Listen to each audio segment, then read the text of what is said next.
Good afternoon and welcome to the American Heart Association's National AL-Amyloidosis Patient to Provider Connection Forum.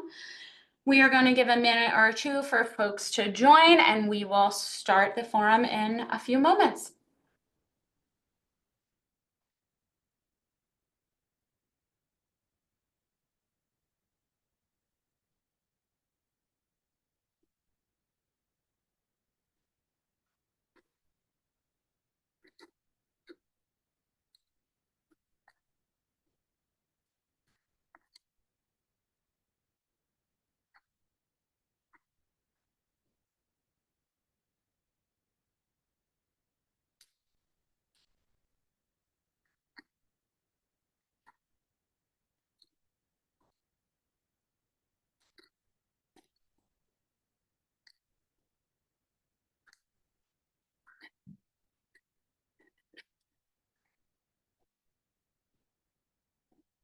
On behalf of the American Heart Association, I'd like to welcome you all to the National AL-Amyloidosis Patient to Provider Connection Forum, made possible with support from our sponsor, Alexion AstraZeneca Rare Disease. My name is Devin Marie Keating, and I serve as a Director of Operations at the American Heart Association, overseeing our work in amyloidosis. Along with the support of my colleague, Kayla Hadley, we are thrilled to welcome you all to today's forum, where we will be bringing top experts, AL amyloidosis experts, and patient voices to strengthen and advance the collective understanding of the AL amyloidosis care pathway. We will focus on increasing disease awareness, improving early diagnosis and referrals, optimizing treatment options, and exploring diverse care models. Thank you for joining us as we have a great discussion ahead. Before we begin, I'd like to quickly review a few logistical features of the forum. This forum is being recorded. All participants will be muted upon entry. Recording of today's sessions will be Enduring Resources on www.heart.org, available in the coming weeks. Today's forum features 3 main sessions with 2 breaks in between. We encourage an open and conversational discussion, so please engage and share your thoughts. Each presentation includes time at the end for Q&A. You may submit your questions in the chat at any time throughout the presentations, and we will review your questions during the Q&A at the end of each presentation as time allows. If you would like to verbally submit your question, please wait until the live Q&A portions of each presentation. Use the raise your hand feature or request to be unmuted to ask your question. Thank you to Alexion AstraZeneca Rare Disease for being a proud supporter of the AHA's National AL Amyloidosis Patient to Provider Connection Forum. We are so fortunate to have such esteemed and supportive project leaders comprising our AL amyloidosis expert collaborative leadership. We have worked very closely with these clinicians and their robust and committed multidisciplinary teams at each of their institutions over the past few months on this important initiative. Dr. Kevin Alexander is a leading expert in advanced heart failure, cardiac transplantation, and amyloidosis at Stanford Hospital. As an assistant professor of cardiovascular medicine at Stanford University and a key figure at the Stanford Amyloid Center, Dr. Alexander is at the forefront of efforts to enhance early diagnosis and optimize treatment pathways for cardiac amyloidosis.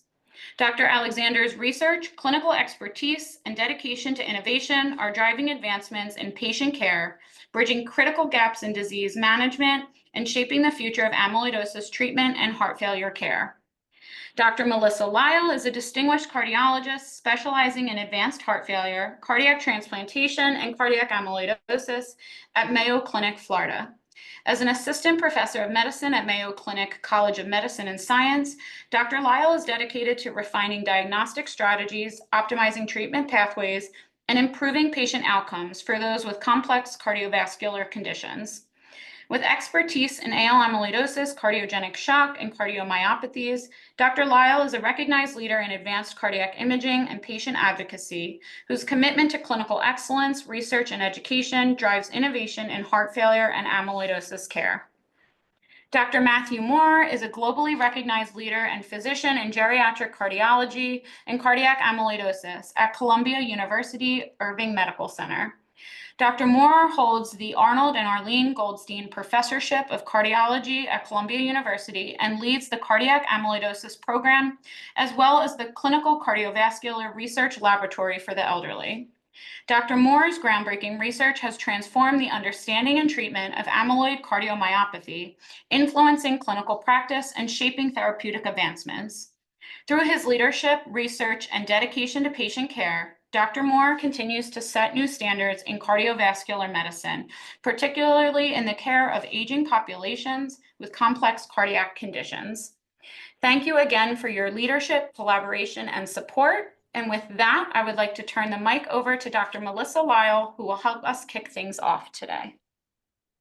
Thank you so much, Devin. Good afternoon, everyone. It is truly an honor to be here today as we come together to enhance collaboration and knowledge sharing among clinicians in the AL amyloidosis community. This forum is going to serve as an essential space for collaboration, where we can deepen our understanding of the patient journey and also explore opportunities to improve care pathways.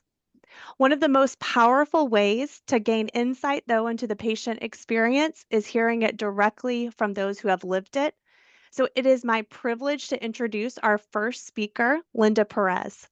Linda is an AL amyloidosis patient advocate who has graciously agreed to share her story with us today. Her journey highlights the challenges that many patients face from diagnosis to treatment and underscores the importance of multidisciplinary collaboration and providing timely and comprehensive care. Linda, thank you so much for being here today with us, and we appreciate your willingness to share your experience. And I now turn it over to you.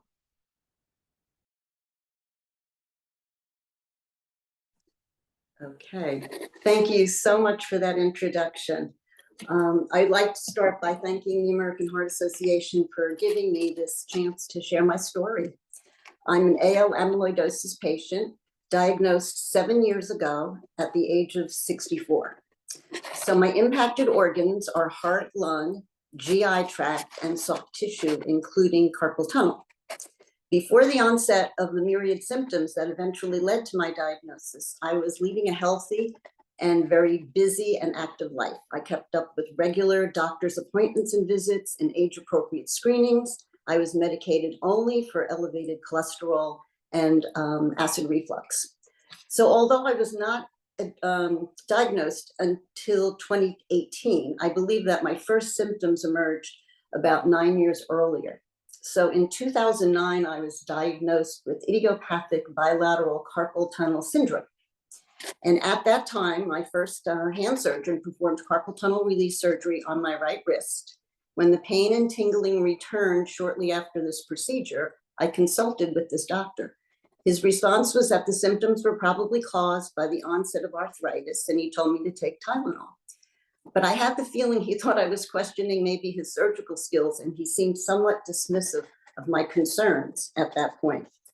When these symptoms persisted in both wrists, I consulted with a different hand surgeon who ordered a nerve conduction study. And based on the results, she performed carpal tunnel release surgery on my, I think it was on my right wrist at that point. The pain and tingling returned in both wrists, and these symptoms just did not disappear until later when treatment for the amyloidosis was successful in getting my kappa light chains back to normal range. I actually had 2 release surgeries on my right hand and 1 on my left during that time period. So that was in 2009. In 2012, I was diagnosed with an autonomic dysfunction of unknown origin after a tilt table test. The doctor who performed the test said that the dysfunction was unexplained and that we would take a wait and see approach to it. I saw him annually for a couple of years, but we got no closer to an explanation of the cause of this dysfunction. In 2015, I had several visits with my primary care physician regarding palpitations and elevated heart rate. At one point, I wound up in urgent care where they recommended a beta blocker. My PCP overruled that recommendation and instead recommended a magnesium supplement. A year later, in 2016, I started to feel that something was just off with my body. I did not feel like my usual self. I felt like I had lost a bit of stamina, and described this to my primary care physician as feeling that I had aged 10 years in the last year. Because I could not point to any specific symptoms, he suggested that it might be associated with the aging process. I was 63 at the time. So shortly after this, I developed palpitations and heart flutter. And after testing with a Holter monitor, it was found that I had premature atrial contractions. My PCP indicated that the PACs did not require treatment at the time, but cautioned me that the condition could lead to AFib down the road. The following year, I started to experience the onset of mild exertional fatigue and an increasing lack of stamina. I was traveling extensively at the time and noticed that I was having difficulty climbing stairs, walking up hills, and even pulling my wheeled luggage through airports and train terminals. Around the same time, I noticed that my voice was sounding hoarse. I consulted an ENT who found benign polyps on my vocal cords. He said the condition would resolve on its own, but instead it grew increasingly worse in the ensuing months, as did my fatigue and lack of stamina. A few months later, seemingly out of nowhere, I suffered an upper GI bleed. At that time, I was transitioning from pantoprazole to an over-the-counter medication with my doctor's approval and guidance. The change seemed to be working until I awoke one day, not able to keep down small amounts of food or liquids, and had severe pain and tightness in my chest. By the evening, I was vomiting large amounts of blood, dark blood, and went to the ER. The endoscopy revealed gastrointestinal hemorrhage, multiple polyps of the stomach and duodenum, gastric ulcer, and blood in my stomach. The gastroenterologist put me back on pantoprazole at an increased dose and thought the bleed was the result of the change in medication.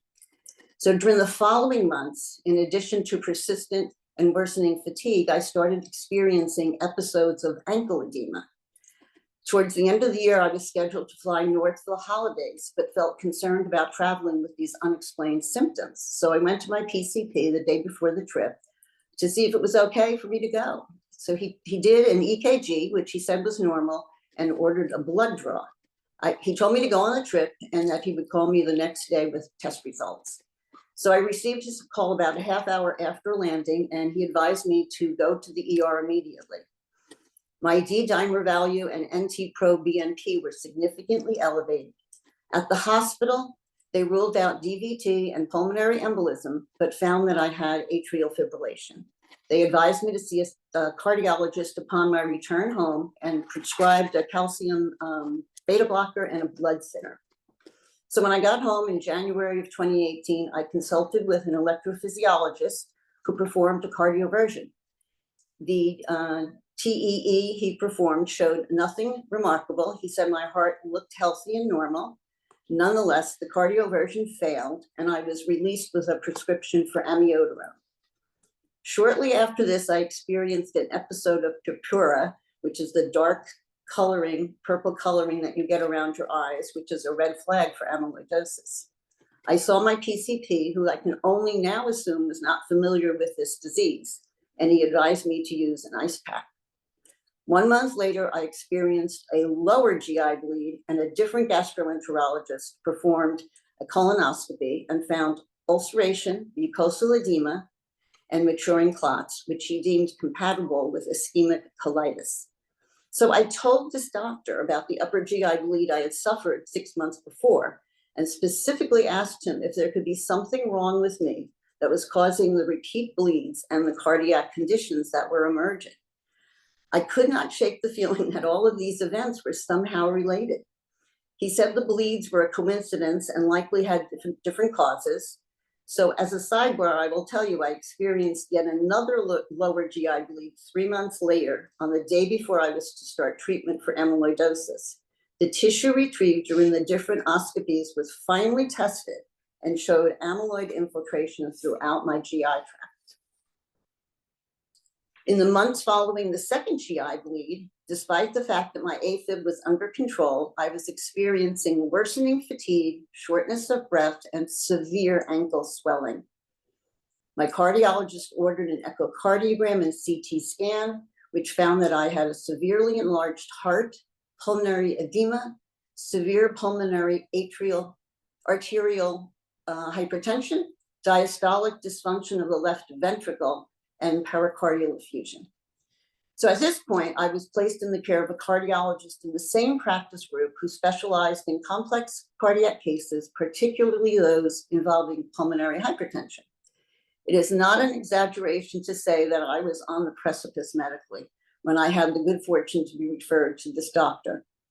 After several visits, he told me that we needed to stop and take a step back and look at the big picture.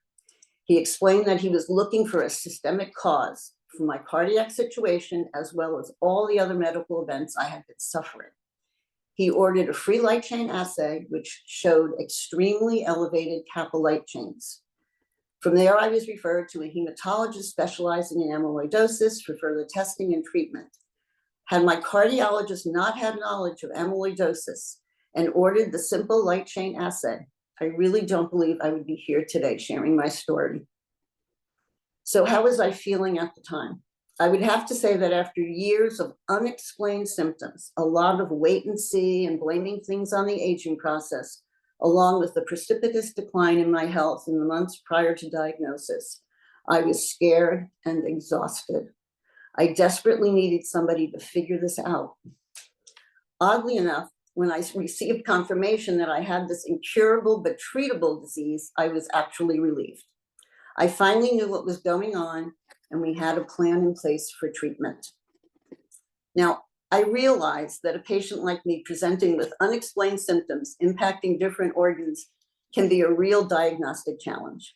I felt that somewhere along the way, before my cardiologist did so, that maybe somebody could have connected the dots.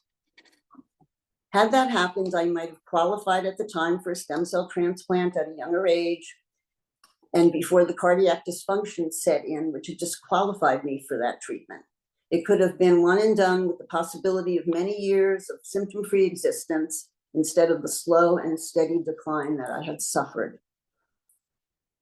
Even after my diagnosis and the start of treatment, I suffered further decline. I was in congestive heart failure, dependent on supplemental oxygen 24/7.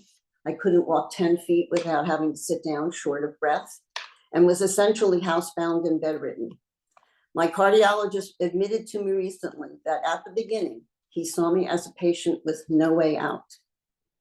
Fortunately, the treatments proved effective, and I was lucky to experience a very good hematological response. My AFib is controlled by an antiarrhythmia drug. I'm on a blood thinner and beta blocker, as well as 2 medications to control the pulmonary hypertension. The reduction of the kappa light chains has allowed my heart to recover and has essentially eliminated my GI bleeds as well as my carpal tunnel symptoms. Because of this, I have my old life back.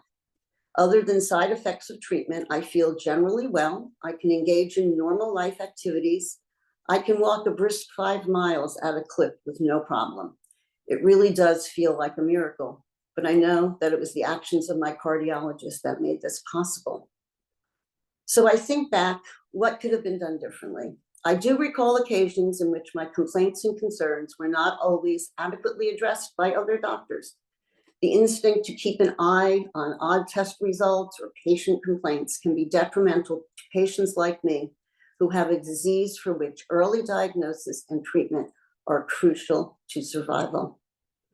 I realized that there was likely a knowledge gap about amyloidosis with some of these doctors, but a little more curiosity and probing may have led them to this disease before it had a chance to do the damage that it did. For example, my secondhand doctor took my post-surgical complaints quite seriously, and several years later, because of her diligence and curiosity, she learned of the connection between carpal tunnel syndrome and amyloidosis, and she is now getting the word out to the medical community to test tissue taken during release surgery in patients with bilateral idiopathic carpal tunnel syndrome. I would describe this doctor as receptive and proactive. My advice also is to trust your patients because we know our bodies and we can usually tell when something is wrong. I felt most heard by the 3 cardiologists who started treating me after the onset of AFib. At first, I presented as a 64-year-old patient who simply developed AFib in the normal course of life. However, over the ensuing months, my cardiac profile took a dramatic turn for the worst. Instead of feeling better when medication successfully controlled my AFib, it was rapidly declining. While I certainly presented as a diagnostic challenge, I found these 3 doctors to be very concerned about what they did not know about my condition. They were not dismissive of my fears and concerns and complaints, and they did not give up on me. The cardiologist who finally ordered the light chain assay was a good listener, took a deep dive into my medical history, and really worked hard to find a cause for my condition. It was this man's persistence and curiosity that led to my diagnosis and literally saved my life. So how am I doing now? Well, I'm on my 3rd treatment protocol, which is not unusual. My kappa light chains are slightly above normal range, so we're watching closely for a further rise and or any kind of organ involvement before considering a different treatment. I'm still working with my cardiologist on a regular basis to deal with disease-related issues and treatment side effects. But I'm a far cry from where I was when my treatments began, and I am eternally grateful for this outcome and for the people who've made it possible. Thank you so much for having me here. My pleasure to have shared.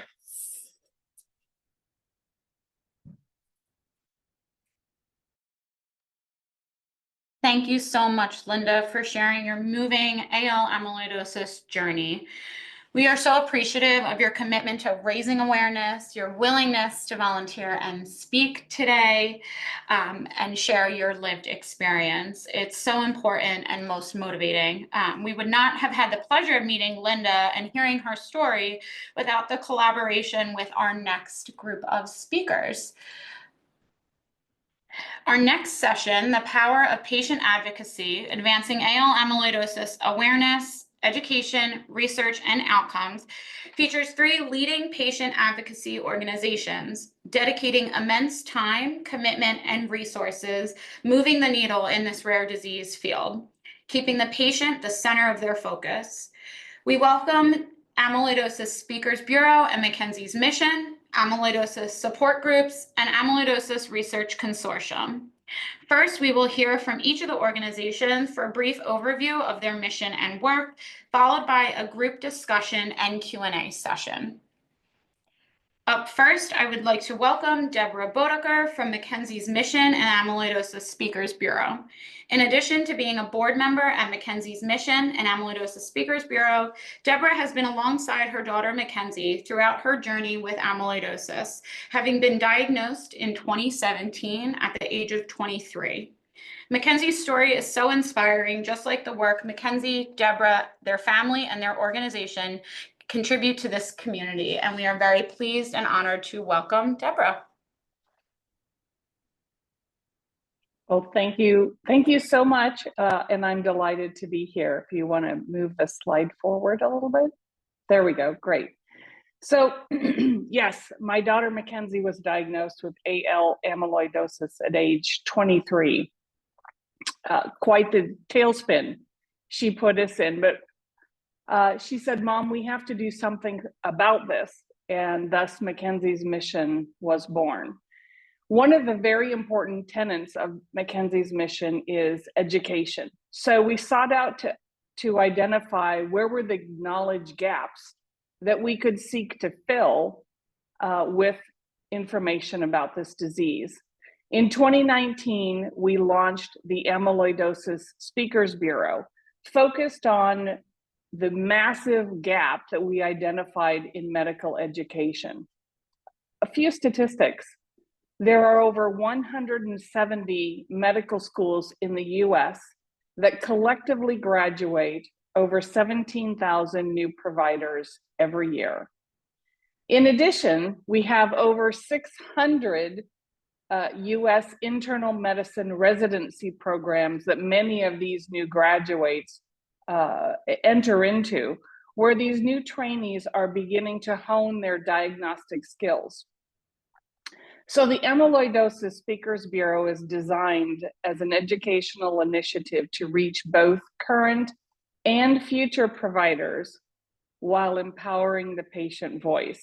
And it's based upon a very important belief that raising disease awareness leads to earlier diagnosis, that leads to improved patient outcomes.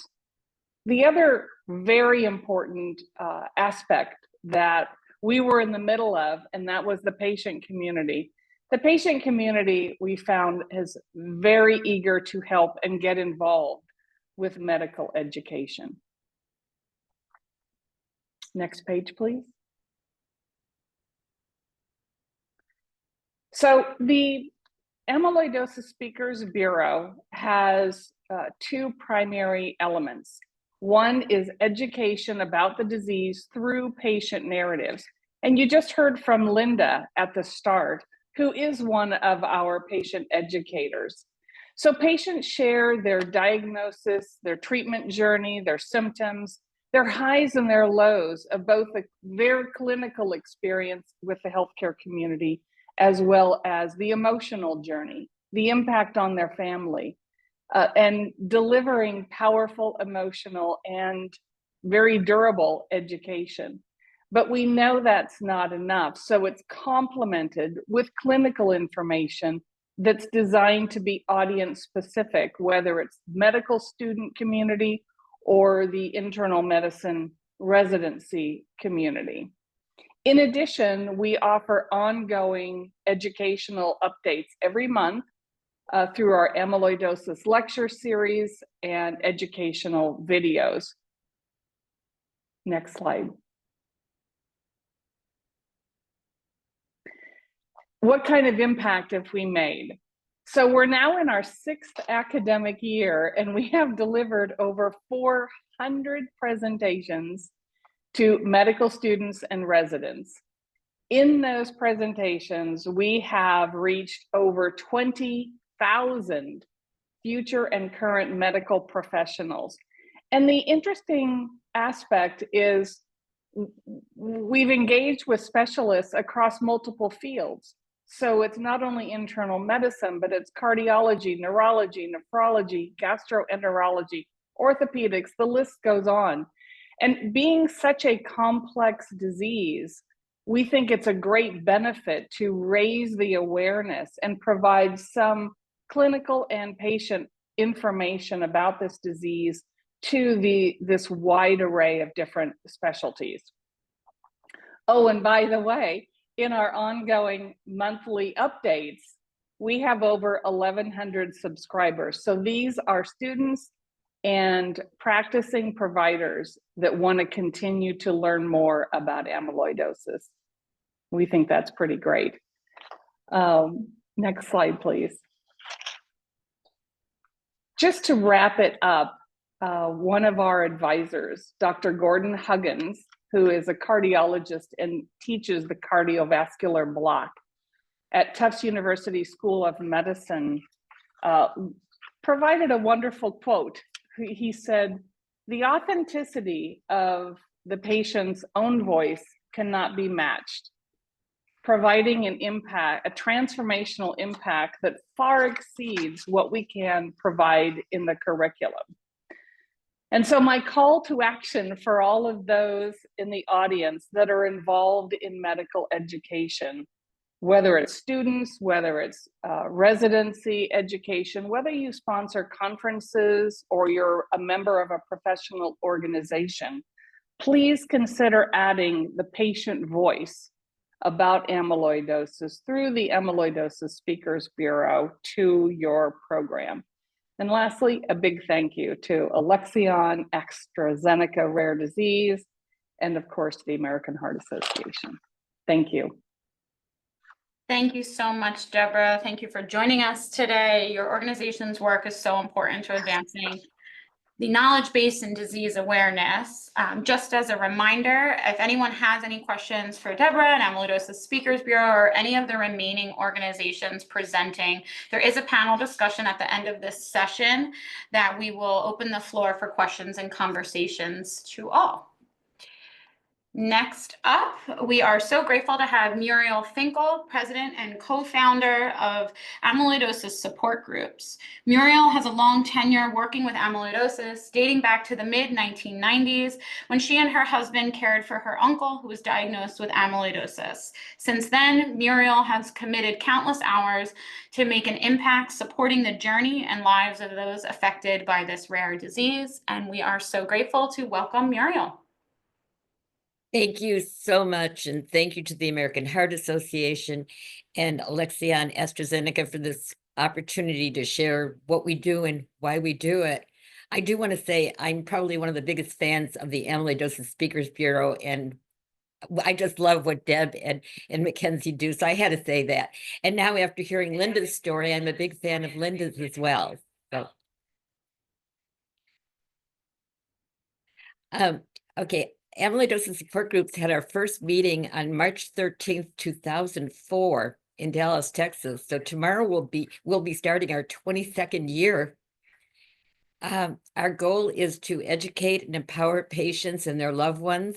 And prior to COVID, we were meeting in 30 cities, 1 to 3 times a year with an average of 50 meetings a year.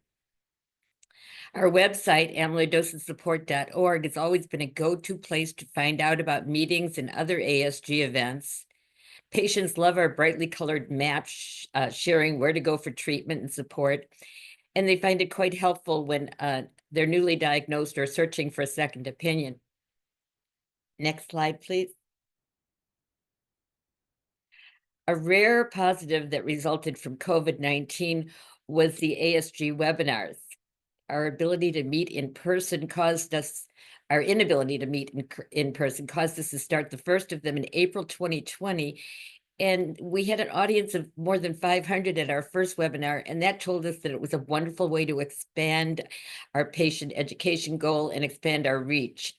Besides posting our webinars on our website, amyloidosissupport.org, we also started a YouTube channel. We've had over 150,000 views of our YouTube channel content and just over 2,000 subscribers. The combination of live meetings along with virtual and webinar recordings has meant more education and empowerment for all. Next slide. Another way to expand our reach and keep our patients and their loved ones from feeling alone has been our groups on Facebook. We moderate 10 private groups for the more common types of amyloidosis. We find having a group for each type and each group being a private group has been wonderfully supportive to our patients and caregiver community. That's where we've met Linda, as a matter of fact. Next slide.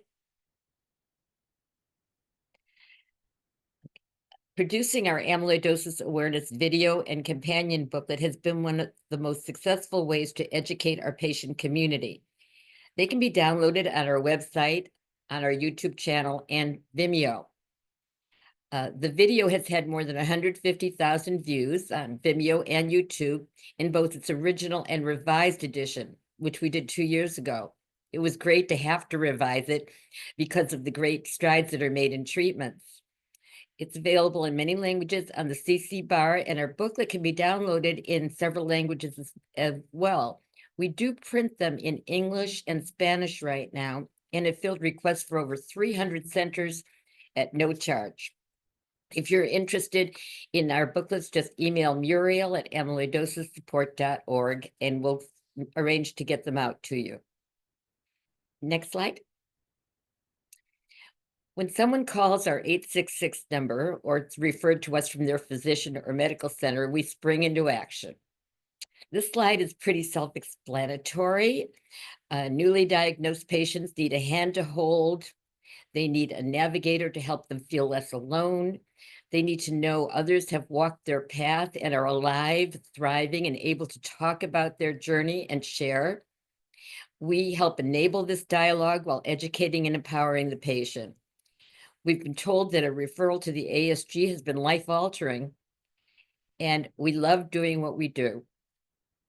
If anyone is interested in any more that we have to offer, please send an email to Muriel@amyloidosissupport.org. Thank you. Thank you so much, Muriel, a true epitome of patient advocacy, and everyone who has sent us along your name and prior to working with you just sings your praises of all of the hours you log, really just concerned and advocate and fighting for these patients. So thank you so much for your work in this space. We love doing it. And next up, last but certainly not least, we have Isabel Lusada, founder and CEO of Amyloidosis Research Consortium. Isabel was diagnosed with AL-Amyloidosis and was one of the first patients to successfully undergo a stem cell transplant. For the past 20 years, Isabel has been committed to empowering other patients while serving on several boards and committees, speaking at leadership meetings and key events to encourage research, increase access, and support the critical and unmet need of amyloidosis patients. And we are thrilled to welcome Isabel. Thank you so much, and total honor to be here today. And can we have the next slide? Yeah, so and I would like to thank the American Heart Association, Alexion AstraZeneca, for inviting all of us to speak. I'm just so fortunate to be in a field where we have these extraordinary advocates building amazing foundations. And I'm going to do a slightly different talk. I'll talk a little bit about what we do, but also some of the findings that I think will shape further discussions today. So really important to recognize that healthcare exists within a complex and interconnected ecosystem, one where patients are at the center, but too often their needs don't drive progress. As science advances, we've become more siloed with specialties and different groups and stakeholders that become more isolated in the way they work. And this ultimately comes at a cost to patients, where at a most basic level, patients are not looked at holistically, and it impacts their care and also research. So that's something, next slide, as a patient-focused, patient-led organization is really important to us to address. And our vision is to make a significant impact on the curability of amyloidosis. The Amyloidosis Research Consortium, or ARC as we call ourselves, was really founded with this in mind. We have 4 areas of focus, and if you look at the center too, those are really research initiatives to understand the genetics, biology, and natural history of the disease, and to accelerate regulatory approval and reimbursement of effective treatments for patients. The pillars on either end are vitally important. One is on improving the speed and accuracy of diagnosis. However good these therapies are, with progressive diseases, early diagnosis is critical to really reap the benefit that is there. The other is enhancing care and quality of life for patients and caregivers. We know patients that are engaged with organizations like any of ours that we've talked about just recent now. Patients do better. So it's really critical that they are empowered and armed with the appropriate information and materials. And we have a broad portfolio of programs that do that, centered around specialists who are trained in the field to support patients. And you can find information on those on the website. Next slide. But I'm going to focus a little bit on the research initiative that's really the core of our work.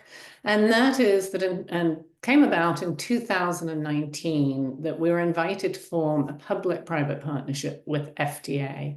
And that was built to really enable us to bring together different stakeholders, researchers, clinicians, health authorities, patients and patient foundations, and pharma companies and others to collaborate and really look at how we can build these mutually beneficial collaborations to facilitate innovation as well as exchange of scientific knowledge, and really identify and bridge the gaps in regulatory science with the aim of bringing new and faster processes for bringing new treatments to patients with amyloidosis. We have 4 work groups that under underlie this the work that we're doing. And these are multi-stakeholder, and we have about 70 plus physicians and scientists engaged, and over 20 members of FDA who are actively participating in these work groups that are focused on different gaps and addressing those. Next slide. See, the 4 current areas that we're working in are federated analytics, and in a moment I'll talk a little more about what that is. Standardization of imaging, prognostic factors, and endpoint development, and developing the foundational evidence for endpoint development. Next slide. As I touched on, this is a really rigorous program. And it is not just coming together occasionally for meetings. These work streams are really highly focused and overseen by a steering committee with leading key opinion leaders in the field from academia, industry, and regulatory that oversee this and meet monthly. And then each working group has an academic co-chair as well as an ARC leader, and steering committees, which have representatives from academia, regulatory, and pharma. And we also have, across all of the groups, we have sub-regulatory and industry subcommittees to make sure that there is cross-fertilization between groups and we don't limit expertise to one group or another. And then we have a series of working group members who really help deliver on the promise of what and potential of these groups. Next slide. So I want to talk very briefly about the federated analytics. What we know is data from clinical trials is incredibly valuable to answer key questions. While ideally all data should be shared and available, this doesn't happen in any disease, and particularly of value in rare diseases. A workaround that we've developed is that the data stays in situ, and we provide an analytics platform that runs locally. No individual patient data is shared, but the aggregated results are, and these can be used in really nice way to evaluate the role of biomarkers and other endpoints and answer key questions.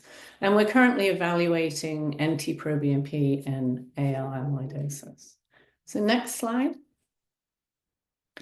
So we do a number of surveys to really engage the patient community and understand the changes in the landscape, and we're seeing many changes in the field. Next slide.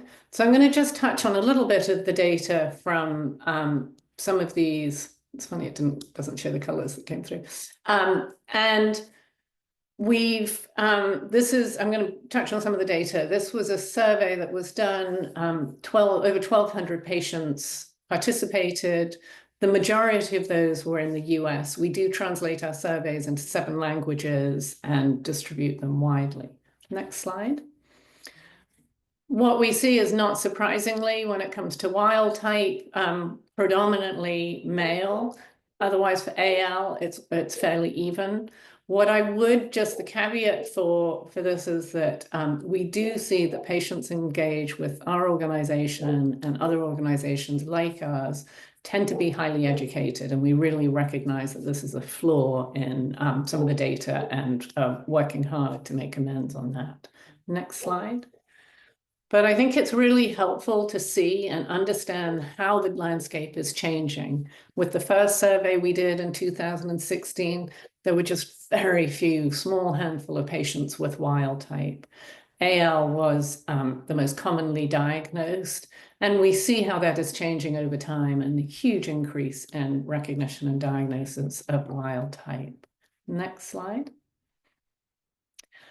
The other thing that is really noticeable is when patients fill in surveys is just the breadth of symptoms that they experience prior to being diagnosed. We heard that earlier this afternoon.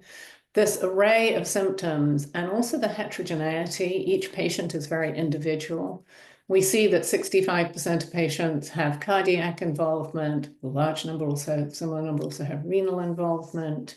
And one of the symptoms that really stands out for a lot of patients is fatigue.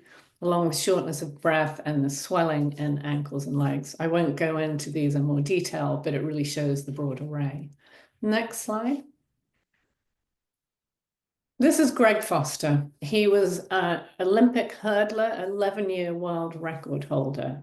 4 physicians told him they thought he had athlete's heart. He didn't. The diagnosis came too late for him. And this is all too often a story of missed diagnoses and delays in diagnosis, and is critical in AL to address this. Next slide. We still see that patients take, on average, with AL, 3 to 4 physicians before they're diagnosed. We are seeing an increase, and the data is a little confusing on the right because it includes all ATTR as well as AL amyloidosis. Cardiologists are doing much better at diagnosing ATTR, and it's been an improvement since 2019 as treatments became approved and available. Hematologists, oncologists are still the leaders in diagnosing AL amyloidosis, but programs like this are critical to build up education and awareness. Next slide. And while we've got this increase in awareness, I'd like to include this slide because it's this is data from Boston Medical Center, and it highlights the huge increase in false positive referrals with the emergence of PYP scintigraphy as a diagnostic tool for amyloidosis, along with false positive in biopsies.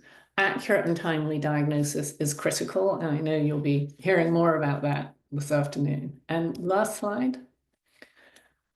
We have a number of patients in our database and who we work closely with who are physicians themselves and who were diagnosed with amyloidosis. These are some notes from some physicians who treated amyloidosis patients. Their recommendations are: look me in the eye, be empathetic, it's kind to show concern, don't underestimate the impact of fatigue, and have humility, refer and confer. Last slide. And this is our website. You can find a lot more information about our programs. And thank you for inviting me here today. Thank you so much, Isabel. Thank you for the comprehensive review and the comprehensive work your organization does and contributes to this space. We're so grateful to have you here today. And with that, we welcome back Deborah and Muriel to join our larger conversation amongst your 3 organizations as we open the discussion, open for discussion and some Q&A. If anyone at this time has any questions, please feel free to place them in the chat or raise your hand or request to come off mute. And we will facilitate questions that way. But in the meantime, to kick things off, I would like to direct my first question to Isabel and Amyloidosis Research Consortium. You mentioned a biased population in study results. What strategies can be implemented to ensure broader representation, particularly in underserved communities? Yeah, it's something we absolutely have to do. I think as a community, we need to do better. There are a lot of initiatives that are taking roots and taking hold in doing this, but we have to really be conscious in how we do this. I think looking, we're always told it's an 8th grade level of information that should be in printed materials. I think we also need to have information that is available at a simpler reading level. It's also a lot of times, reaching out. A lot of patients who don't live in cities or don't have financial ability to travel to amyloid centers are seen in a much more in their communities. And so looking at ways that we can engage patients in their communities. And that in large part is successful when the healthcare providers who are specialists in these diseases actually do programs and reach out beyond their communities and within their communities to other practices. So I think it is I think everybody has to come together to do this, and it has to be a very conscious effort in how we do it. Thank you so much. And next, I would like to ask Deborah and Mackenzie's Mission Amyloidosis Speakers Bureau, if you could share an example of a medical student applying knowledge from one of the Amyloidosis Speaker Bureau events and how that made a meaningful impact. Great question. We've got many stories actually, but an interesting one that comes to mind was we presented to the second year med students at University of Minnesota. And in the audience, listening to the patient's story was a med student that heard the speaker talk about her experience and challenges with carpal tunnel and getting the release surgery, and how we are learning more and more about the connection between the orthopedic manifestation and the disease. She reached out to me afterwards and asked if I could send links to some of these papers that she was working part-time at an orthopedic clinic. She took those links and provided them to the physicians at the orthopedic clinic. And she said, to their credit, they read the research and they began testing and they began finding positive amyloidosis. And so we're really excited that even students who aren't yet practicing can take this information and act on it to help diagnose sooner. So great example. Thank you so much. And Muriel, the next question is for you and amyloidosis support groups. What are the biggest gaps in emotional, financial, and logistical support for patients, and how can we collaborate to address them?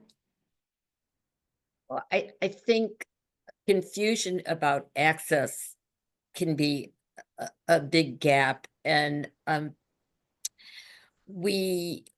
there's a wonderful group out there called Triage Cancer, but don't let the name cancer fool you, because they work with all diseases, and we've had webinars with them, and they are a bunch of volunteer attorneys helping people understand what their rights are. I don't think patients are aware of their rights, and we try to educate them on that. And I know that Isabel has had webinars on that as well, and the Amyloidosis Foundation. I think patients need to know their rights. They need to know what they're entitled to.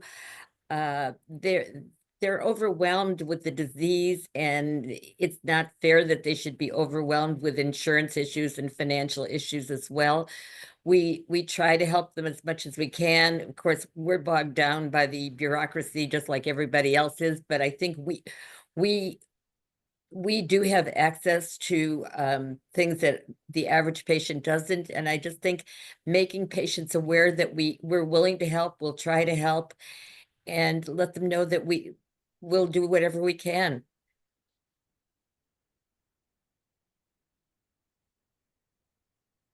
Thank you so much, Muriel. We have a couple more questions. I'm just going to go right through. So again, for Isabel with Amyloidosis Research Consortium, how does involvement in advocacy groups influence a patient's ability to make informed treatment decisions? So that's a good question. We've seen actually the Multiple Myeloma Research Foundation did a study on this and evaluated patients that were engaged with an organization like theirs and measured outcomes with patients that weren't.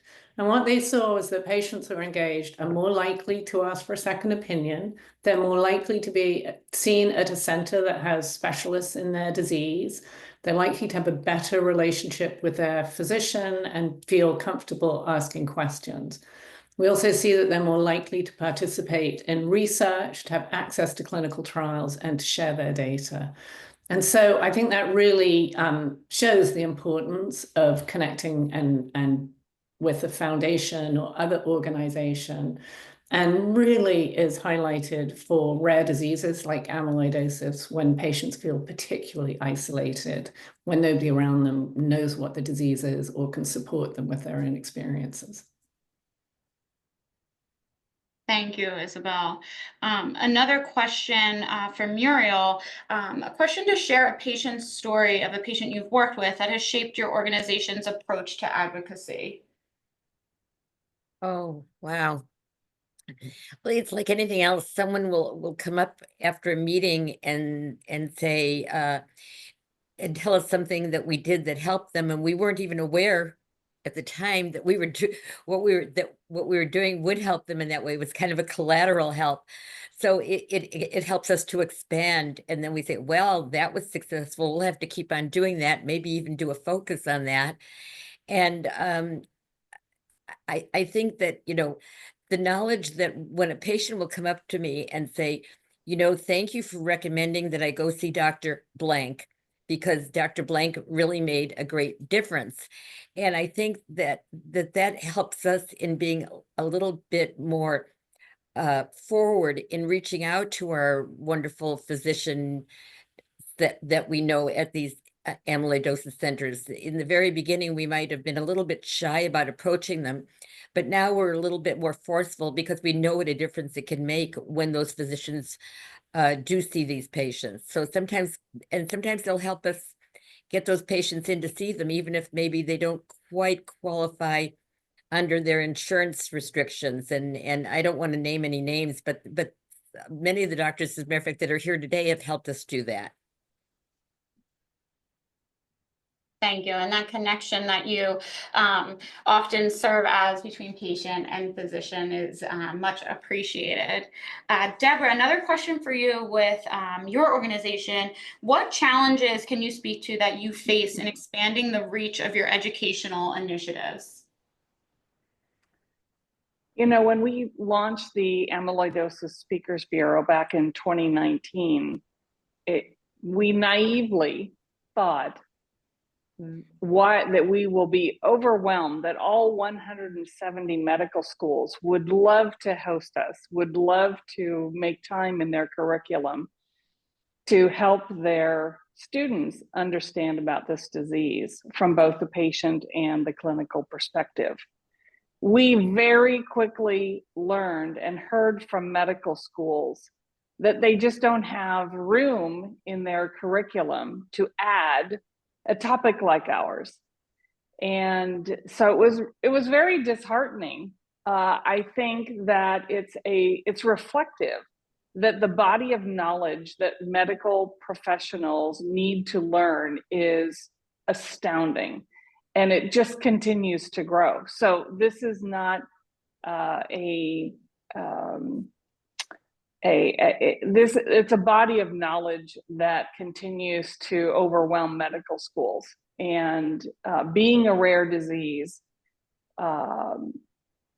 only amplified kind of the hesitation to add us. But thank you to Dr. Martha Grogan at Mayo Clinic in Rochester, who said to her students, she was teaching the cardiovascular block, who said to her students, okay, we need to figure out a way to host the Amyloidosis Speakers Bureau in spite of not being able to add them to the curriculum. And the students came back and said, you know, we have our internal medicine student interest group that tends to have a significant percentage of every year's cohort. Why don't we host the Amyloidosis Speakers Bureau outside of the curriculum? And 2/3 of our presentations today are to internal medicine student interest groups. So we owe a big thank you to Dr. Grogan. But I would also say I was very serious at the end of my talk as a call to action for the audience and any of you involved in medical education in any shape or form or fashion, whether it's to fellows, residents, to medical students, or your professional organization that you may belong to. More and more, we are being invited to host a presentation about amyloidosis, and referrals have become very powerful for us to be able to expand and diversify into different audiences. So we still have a long ways to go, but the referrals are really going a long ways to help open new doors for us. Thank you, Deborah. And one of the questions that just came through the chat that I would actually like to open up to all three organizations to comment on is, can you comment on the role of telehealth for patients and how it could impact them if it is not available? If that's something your organization has experienced with or recently touched on? That comes up actually quite a bit, especially in our private Facebook groups. And it appears that telehealth is vital.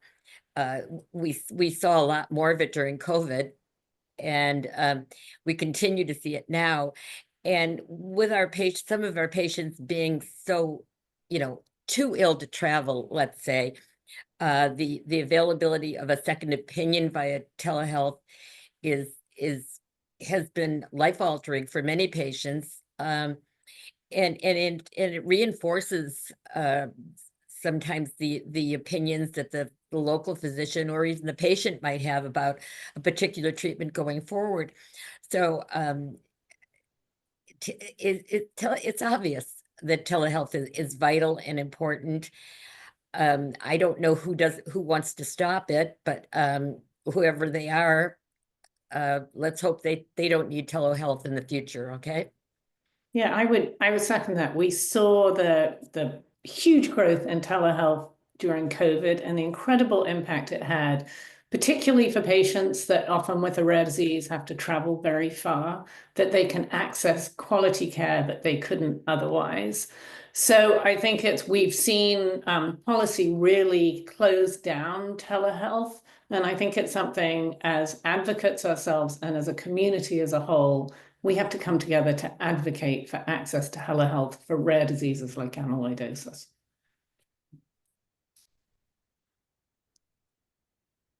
And then one final question I would like to ask the full group. If there is one key takeaway you would like the audience to remember from this discussion and your work in advocacy, what would be your closing statement, so to say?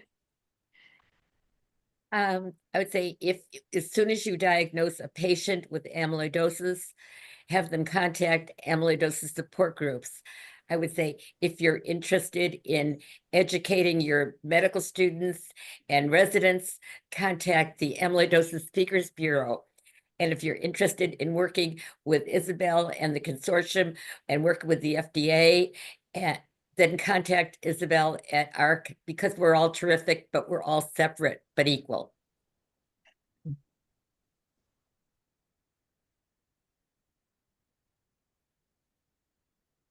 I think one comment, Muriel, you did a great job of kind of closing for all three of us, so thank you. But the one kind of note I would add is we have seen in our education initiative through the Speakers Bureau, we were initially thinking that we would just have providers be our speakers. And the reality is it's the patients. It's the presence of the patients in front of the medical students, residents, fellows, attendings. I mean, we have seen the impact, how humbling it is for them to hear patient stories like Linda's that you heard at the beginning of the session today.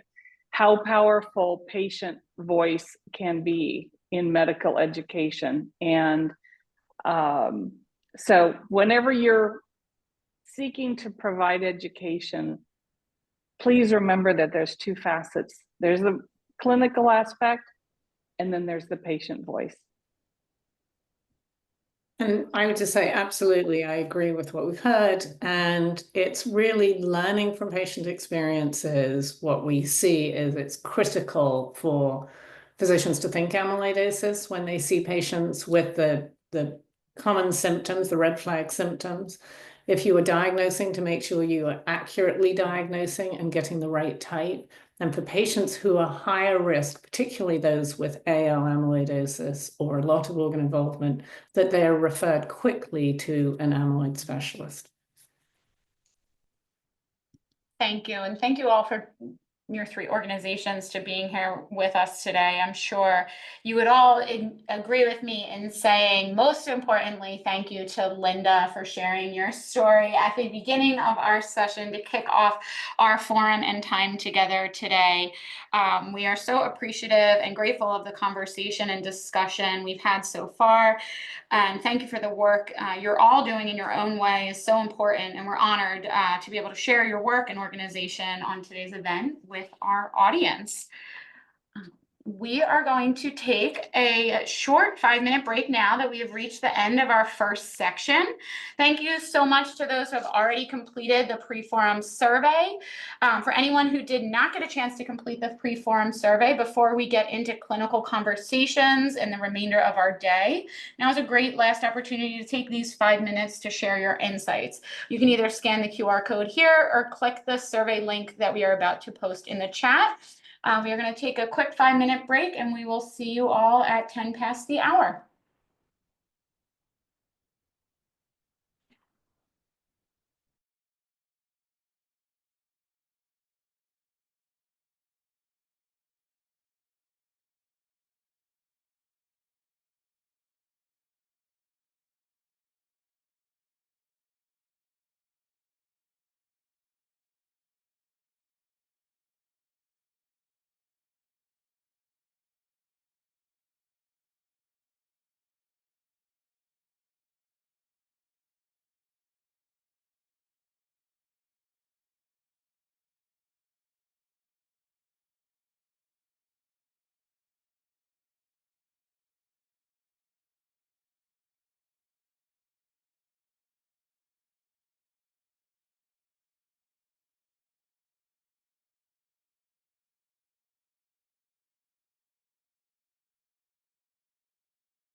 Welcome back. That was a quick 5 minutes, I must say. But welcome back. We have quite an exciting agenda for the rest of our day. And to get right back into things, I would like to reintroduce Dr. Melissa Lyle, cardiologist at Mayo Clinic, Florida, specializing in advanced heart failure, cardiac transplantation, and cardiac amyloidosis. As an assistant professor of medicine, Dr. Lyle focuses on improving diagnosis, treatment, and outcomes for complex cardiovascular conditions. Welcome back, Dr. Lyle. Thank you so much, Devin. Okay, so my learning objectives for our time together is going to be to identify clinical clues to raise suspicion for AL amyloidosis. We're going to review the amyloidosis diagnostic algorithm. We'll discuss the role of advanced technologies to improve early detection, and then we'll talk about some practical strategies for timely diagnosis. I want to start off with a few cases that I've had in clinic. 57-year-old female with bilateral carpal tunnel syndrome, 46-year-old male with lower extremity edema and proteinuria, and a 62-year-old female with atrial fibrillation and periorbital purpura. And I think we could probably all guess what all three of these patients have in common. They all have a diagnosis of AL amyloidosis. So let's take a step back and think about amyloid in general and how I describe it to my patients, what we think about amyloid. The way that I describe it to my patients is that it's an umbrella term. It's a broad term that refers to a disorder of misfolded proteins. And that misfolded precursor protein then aggregates into a beta pleated sheet configuration, then forming the insoluble amyloid fibrils that go on to deposit extracellularly into different organs and tissues. There's over 35 different proteins that can form amyloid fibrils, known as amyloidogenic.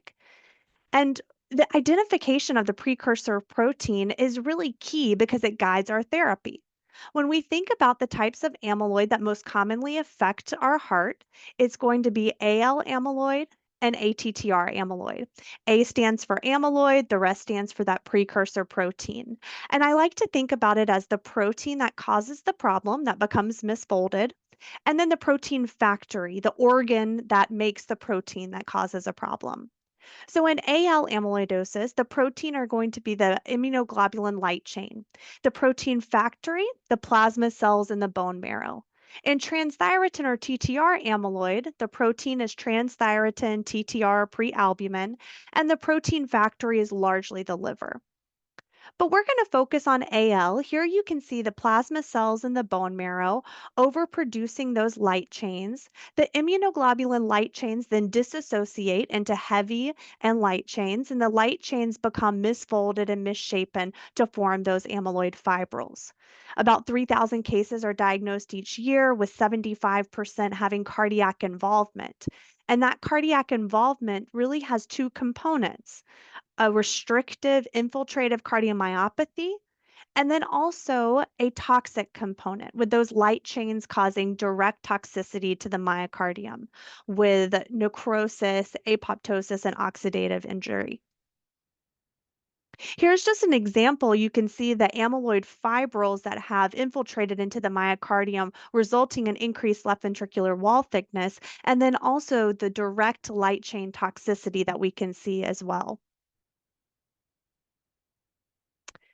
Again, here are the three most common types of cardiac amyloidosis. And when we focus on AL amyloid, it is a systemic process. So we can have multi-organ involvement. As I mentioned earlier, 75% will have cardiac involvement, so often patients present with heart failure. However, 60% can present with nephrotic syndrome. Over 50% can have a degree of hepatomegaly. 10 to 20% can have neuropathy. 17% have macroglossia, 15% have periorbital purpura. And we think about the median survival, that is around 5 years in contemporary cohorts. And when we think about the median survival for patients who present with severe cardiac disease, then can be limited to 4 months and up to 2 years with less severe cardiac disease. The prevalence is 1 in 25,000, and 1 in 7 patients with multiple myeloma can have concomitant AL amyloid. So when we think about the diagnosis of amyloidosis, there's really two phases, a suspicious phase and then a definite diagnosis phase.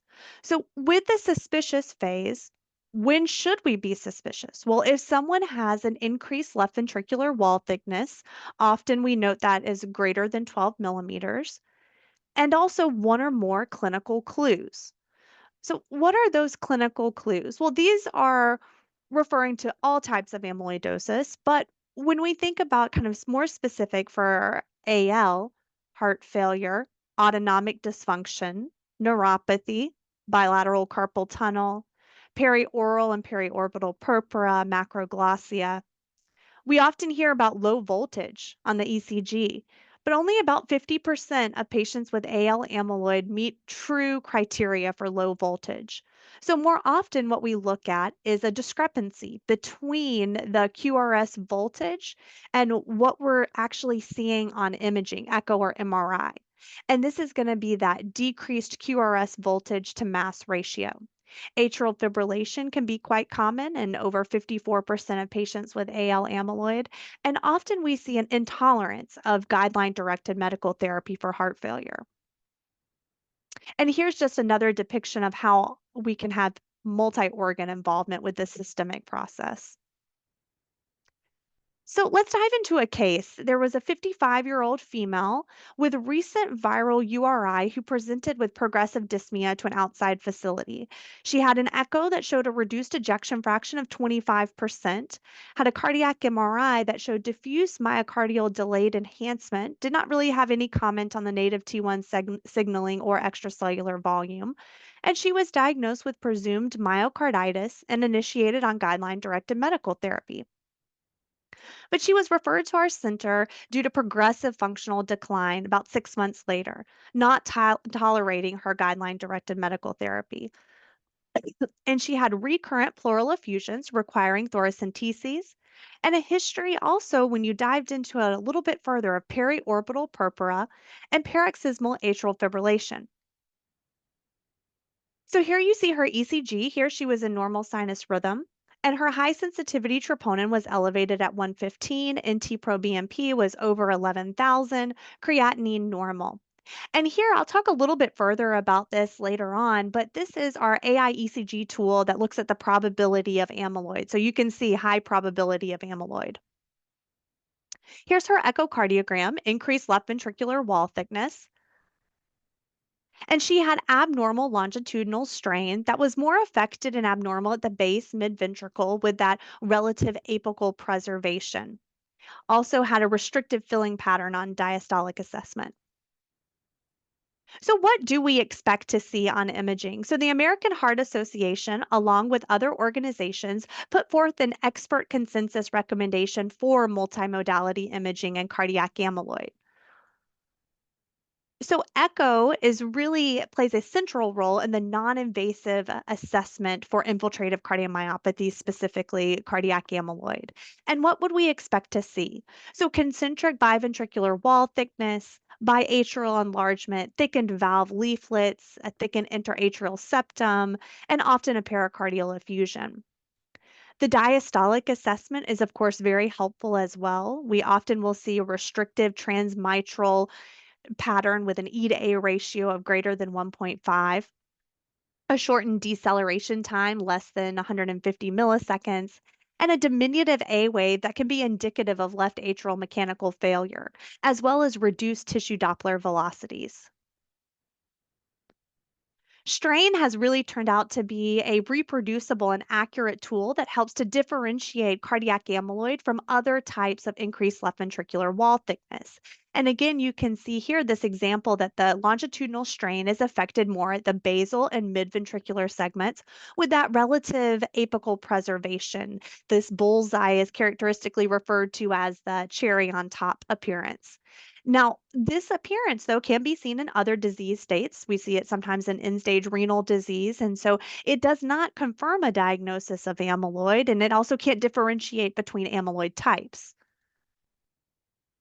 I also do want to emphasize that it's not all about wall thickening. So here was a patient with AL amyloid. Walls weren't particularly thick. It had end-stage heart failure compared to incredibly thick walls with this patient with TTR who was doing well and walking 3 miles a day.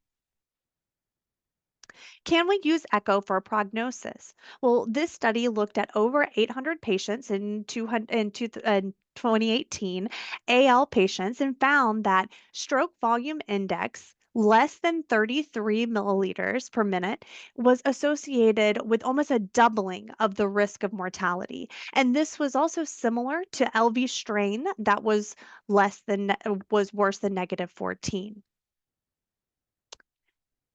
And is echo always very specific for amyloid? Well, there can be very common amyloid mimickers. So just because someone has thick walls doesn't mean that it's a diagnosis of amyloid. So this was a patient with Fabry's disease, sarcoid, and plaquenil toxicity. So all very common amyloid mimickers. Cardiac MRI serves as a very nice adjunct to echo as well. And we're often looking at the morphologic and functional assessment, looking for increased biventricular wall thickness, as well as that native evaluation of the native T1 signaling, extracellular volume. And here's a classic example of subendocardial late gadolinium enhancement. We often hear about the nulling pattern. So, what does that exactly mean? Well, this is a normal nulling pattern, and nulling means rendering the myocardium dark. So, in this example, the blood pool is actually nulled prior to the myocardium. And this would be a low amount of extracellular volume, a low amount of gadolinium that was maintained in the myocardium. Whereas this is an abnormal nulling pattern, you see that the myocardium is nulled or rendered black prior to the blood pool. And in this case, this is suggestive of a large amount of extracellular volume and a large amount of gadolinium that's retained in the myocardium, consistent with later stages of cardiac amyloidosis. So let's go back to our case. We had a female who presents after a viral URI had been diagnosed with myocarditis, but definitely has echo features concerning for amyloid as well as clinical clues. So, what do we do next? So, I'll give you a second to think about what blood test you would order to screen for cardiac amyloid or for amyloidosis.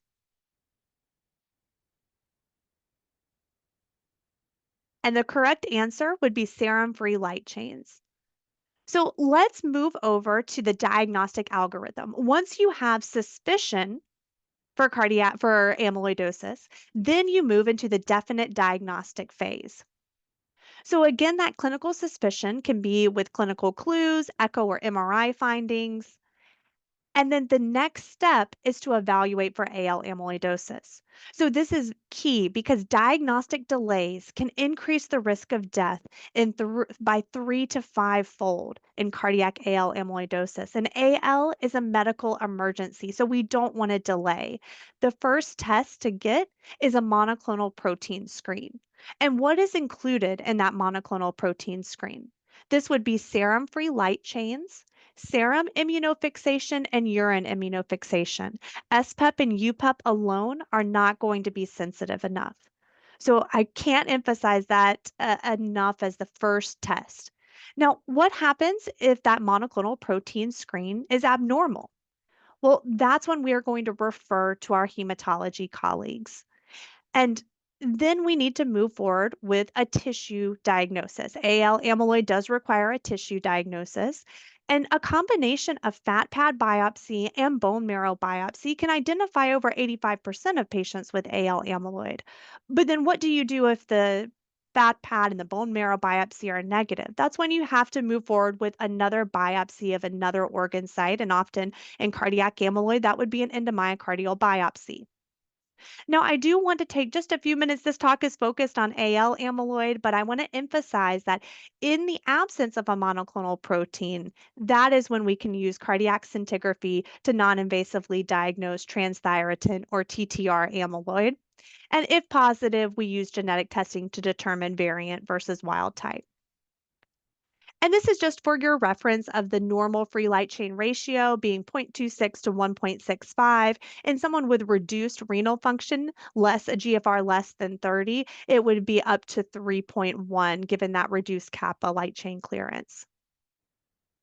So in this case, our patient had a kappa lambda ratio of 0.2, and then her serum immunofixation had a monoclonal IgG lambda. Her bone marrow biopsy showed a plasmacytosis of 10 to 15% with amyloid deposits detected by Congo red staining.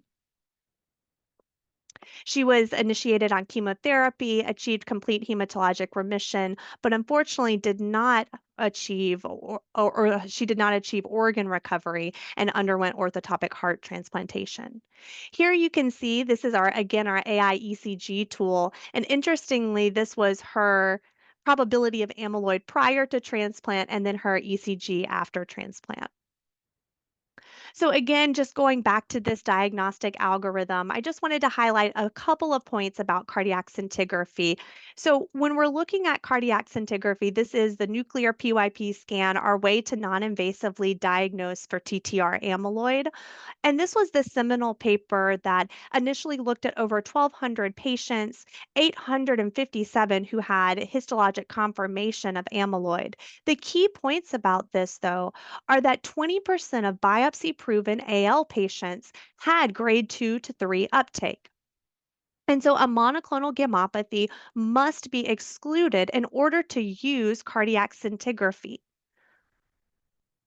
And then also the importance, Isabel mentioned about the increased rate of false positives. So we do see that with the diagnosis of AL amyloid, but then also without SPECT or CT imaging, a false positive can be seen with the blood pool as well. So this is just to emphasize diagnostic algorithm, making sure to screen for AL amyloidosis first with that monoclonal protein screen. And another quick case to highlight this point. So, a 67-year-old female that was actually recently admitted to my hospital service had atrial fibrillation, recent diagnosis of influenza, had an echo completed elsewhere with increased wall thickness, had a cardiac scintigraphy done, but no other additional laboratory testing, had grade 3 uptake, and she was sent to us with a diagnosis of TTR amyloid for further follow up. Here was her echo. You do see that she has increased biventricular wall thickness, the classic cherry on top appearance on her bullseye. And then in this case, what would be your next best step for diagnosis? Would you get a cardiac MRI? Would you do an endomyocardial biopsy? Would you get a monoclonal protein screen? Or because her PYP scan was positive, would you start tafamidis? I'll give you a second to think about it. But I hope that everyone chose a monoclonal protein screen.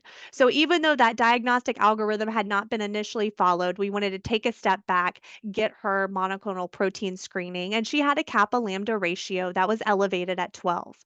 Her serum and urine immunofixation showed a monoclonal IgG kappa, and then she had elevated cardiac biomarkers and a creatinine of 1.4. Now, in this case, she had a bone marrow biopsy and a fat pad biopsy that both did not show any amyloid deposits. So, this was a case where we did need to proceed with an endomyocardial biopsy. She had positive monoclonal protein screen and a positive PYP. So, an endomyocardial biopsy was necessary. And I love this acronym from Dr. Dan Judge that MUGUS, must go under the skin in this case. Her endomyocardial biopsy was positive for amyloid deposits, and then mass spectrometry did confirm the amyloid typing that this was AL amyloid, and she was initiated on therapy. So, this is just to highlight that as part of the diagnosis and treatment, we have involvement for so many different subspecialties. And it takes so much to build an amyloid clinic, as we're going to learn about later this afternoon. But what are the challenges that we can see during these diagnoses? So, the first is a delayed diagnosis. It clearly can be a complex diagnosis, and there's multi organ involvement and complex therapies.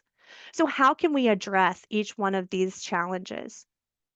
Well, with delayed diagnosis, education, and then screening tools. So this was a case shared by my colleague, Dr. Rosenthal at Mayo, Arizona, who will be speaking later. 79-year-old male with hypertension, moderate mitral regurgitation, who became acutely dyspneic during a routine scuba dive. And so we used our artificial intelligence tool that's embedded within our electronic medical record at Mayo Clinic, and this showed the probability of amyloid. So you can see here 2015, low probability, and then increased risk in 2020. So Dr. Grogan and colleagues published on this E-based artificial intelligence tool for amyloid screening, and they found after looking at over 2,500 patients that they had that with both AL and TTR that there was an AUC curve of 0.91 and a positive predictive value of 0.86 of being able to predict cardiac amyloid, AL or ATTR. And then this violin plot shows that 2/3 of cases of AL and TTR were actually detected 6 months prior to the clinical diagnosis. So, what are the benefits of screening? Well, screening increases awareness and recognition, and the implementation of screening really leads to improved diagnostic accuracy. And the whole goal is earlier diagnosis, because if we get an earlier diagnosis, then we can have earlier initiation of therapy and a potential change in the patient's clinical course. So we've talked about how that this is a complex diagnosis, and really the best way to address that is consistently using our diagnostic algorithms.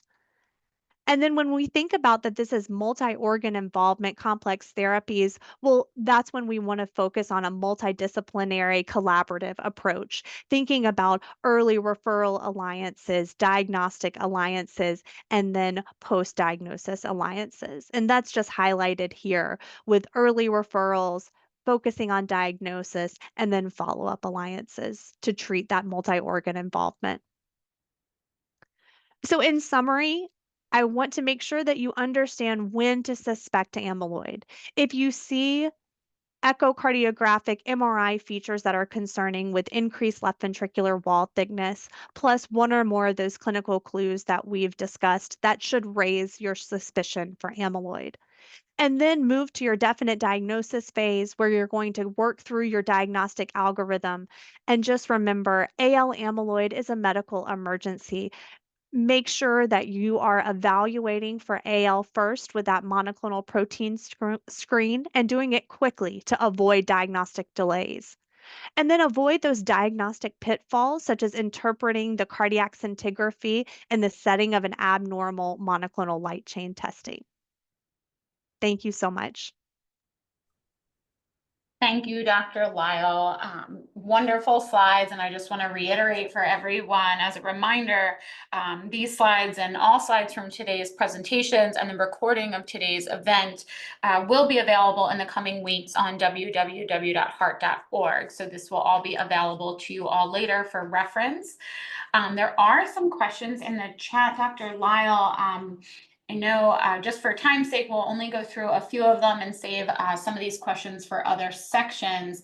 But there's one question here about the interest in learning more about the gastrointestinal presentation and how Mayo is studying and or treating it.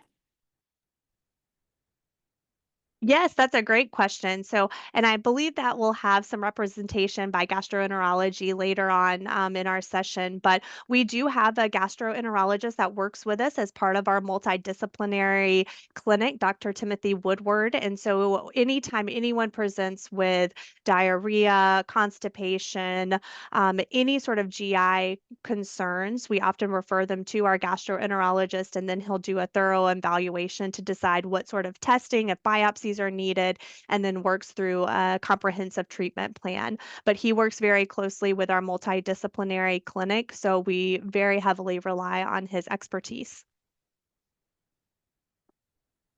Thank you. And there is one other question, and please feel free if this is more appropriate for a later section, let me know and we can flag it for later. But there's one other question. If a patient is in complete response after DARA-CyBor regimen for 2 years, how long would you continue monthly DARA for maintenance to keep patient in remission?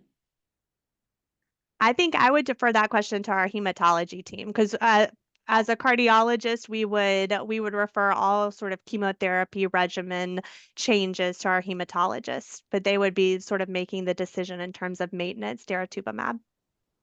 Okay, wonderful. Well, that is a fantastic segue.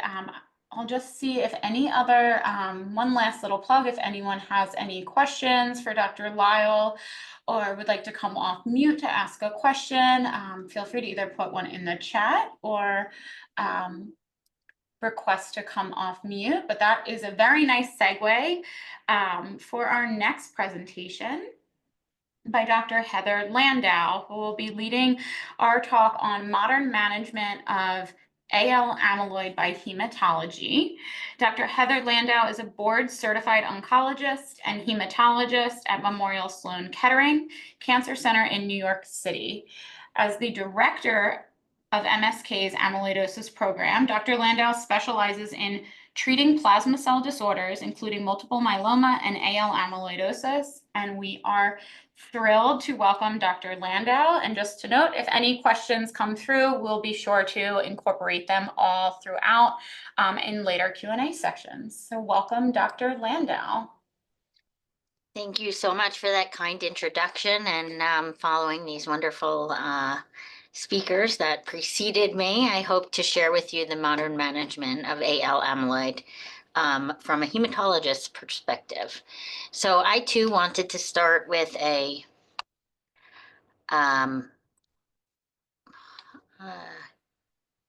patient, and this will sound a little bit familiar because patient QD was a 49-year-old who was previously physically active. He developed dyspnea in July of 2019, so much that he stopped going to the gym. And then he was hospitalized by April 2020 in the midst of the COVID pandemic. Didn't have COVID, but thought to have an asthma exacerbation and pneumonia. And he was treated with steroids and bronchodilators, and he was also diuresed. He got better for a short period of time, but then by August, he was unable to ambulate 20 yards, and he went for a cardiac evaluation. And a stress test showed that he didn't have ischemia, but he did have a reduced ejection fraction, and this was thought to be a viral cardiomyopathy after his previous hospitalization. But he continued to get worse and worse, and he went for a pulmonary evaluation, who tried to optimize his asthma regimen, and he required also a thoracentesis with 1 liter of clear fluid drained. And while his cardiologist and pulmonologist were debating about the etiology of his progressive symptoms, he decided to get a second opinion. With an outside cardiologist. He took himself to, and an echo showed severe concentric LVH and a reduced ejection fraction. The ECG showed low voltage and poor R wave progression, and then the cardiologist ordered a cardiac MRI, which showed diffuse subendocardial late ganglion enhancement. And that's when he was sent to me in December of 2020. When we did the monoclonal protein screen, as Dr. Lyle just suggested, and we found an elevated lambda light chain and elevated cardiac biomarkers. Again, our echo showed the same thing with a severely reduced global longitudinal strain and a bone marrow showing 10% lambda light chain restricted plasma cells. He also had this translocation 1114 by our fluorescent by our FISH test, but no amyloid was detected in the bone marrow. And thereafter, he had a fat pad biopsy that was negative, and ultimately he required an endomyocardial biopsy to make the diagnosis of lambda light chain amyloidosis. So from start to finish, his symptoms started in in July of 2019, and he did not get have a confirmed diagnosis till January of 2021, when he was known to have Mayo cardiac stage 3A lambda light chain amyloidosis. So an 18-month delay in this young man's course. Fortunately, he lives to tell. But so with that case in mind, I wanted to talk about the goal of treatment in light chain amyloidosis. And what we do is we really have to target the underlying disease plasma cells. And with elimination of the underlying plasma cells, we see reduction of the circulating light chains, which is the pathologic entity that causes the amyloid, as Dr. Lyle described. And if we can reduce the free light chain, eliminate the plasma cells, reduce the free light chains, then the organs can improve, as we measure by these organ biomarkers. And with both hematologic and organ responses, we see prolonged survival. And with deeper hematologic responses, the more likely that the organs will improve. And again, with both hematologic and organ responses, patients live longer. So the first immunotherapy to be studied in AL amyloidosis was daratumumab, and this was a really game-changing pivotal clinical trial in our field, where the combination chemotherapy of bortezomib, cyclophosphamide, and dexamethasone was studied with or without daratumumab. This was given to almost 400 patients who were randomized to VCD plus or minus daratumumab, and after 6 cycles, patients were continued on daratumumab, with the primary endpoint being complete hematologic response, because that is our first benchmark of what is necessary in order to improve patient outcomes. Secondary endpoints included major organ deterioration, PFS, organ response, time to response, overall survival, and safety. And the top line results are shown here, where after 11 months of follow-up, we saw a tripling of the complete hematologic response from about 18% to 53%, and a doubling of the both cardiac and renal responses.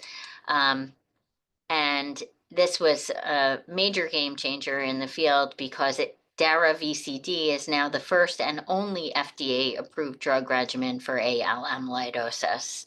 And recently, with longer follow-up this December at our ASH meeting, we now have a survival benefit for patients who start with DARA VCD compared to having started with VCD, despite the majority of patients on the VCD arm switching over to the daratumumab arm, meaning that the quicker you get a response and the deeper you get a response initially really makes a difference for overall survival. So the implications of the Andromeda trial are many.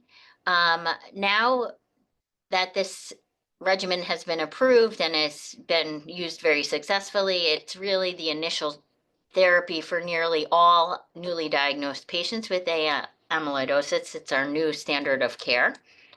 Again, with longer follow-up, the hematologic CR rate in the DARA VCD with longer, with the addition of the maintenance program, the hematologic CR rate is almost 60% versus 19% in the VCD arm. And that actually is meaningful, because that is 60% CR rate is really what we see with stem cell transplant plus consolidation after. A stem cell transplant in and of itself, if you take an upfront patient, is only about 1/3 of patients will get a CR, but if you combine that with Velcade-based therapy, you get up to a 60% CR rate. So what that means is that the role of stem cell transplant in this field is really being questioned. There's 2 schools of thought. One group thinks that DARA-VCD increases the CR rate and improves organ function, and that will generate more patients who are actually candidates for stem cell transplant. And the thinking there is that we have lots of long-term data showing that when you achieve a hematologic CR with stem cell transplant, patients do achieve this very deep remissions, and they have the longest survival. And there's no similar long-term data with DARA-VCD. However, other experts in the field feel that DARA-VCD increases the CR rate and improves organ function, and that actually may limit patients who go to stem cell transplant to only the patients who fail or don't achieve an optimal response with DARA-VCD, and not everybody needs to go to stem cell transplant. But to answer this question, we're doing a randomized trial through a cooperative group where all patients who are newly diagnosed will get DARA-VCD for 3 cycles, and then patients will get randomized to a transplant or continued DARA-VCD followed by DARA maintenance in both groups.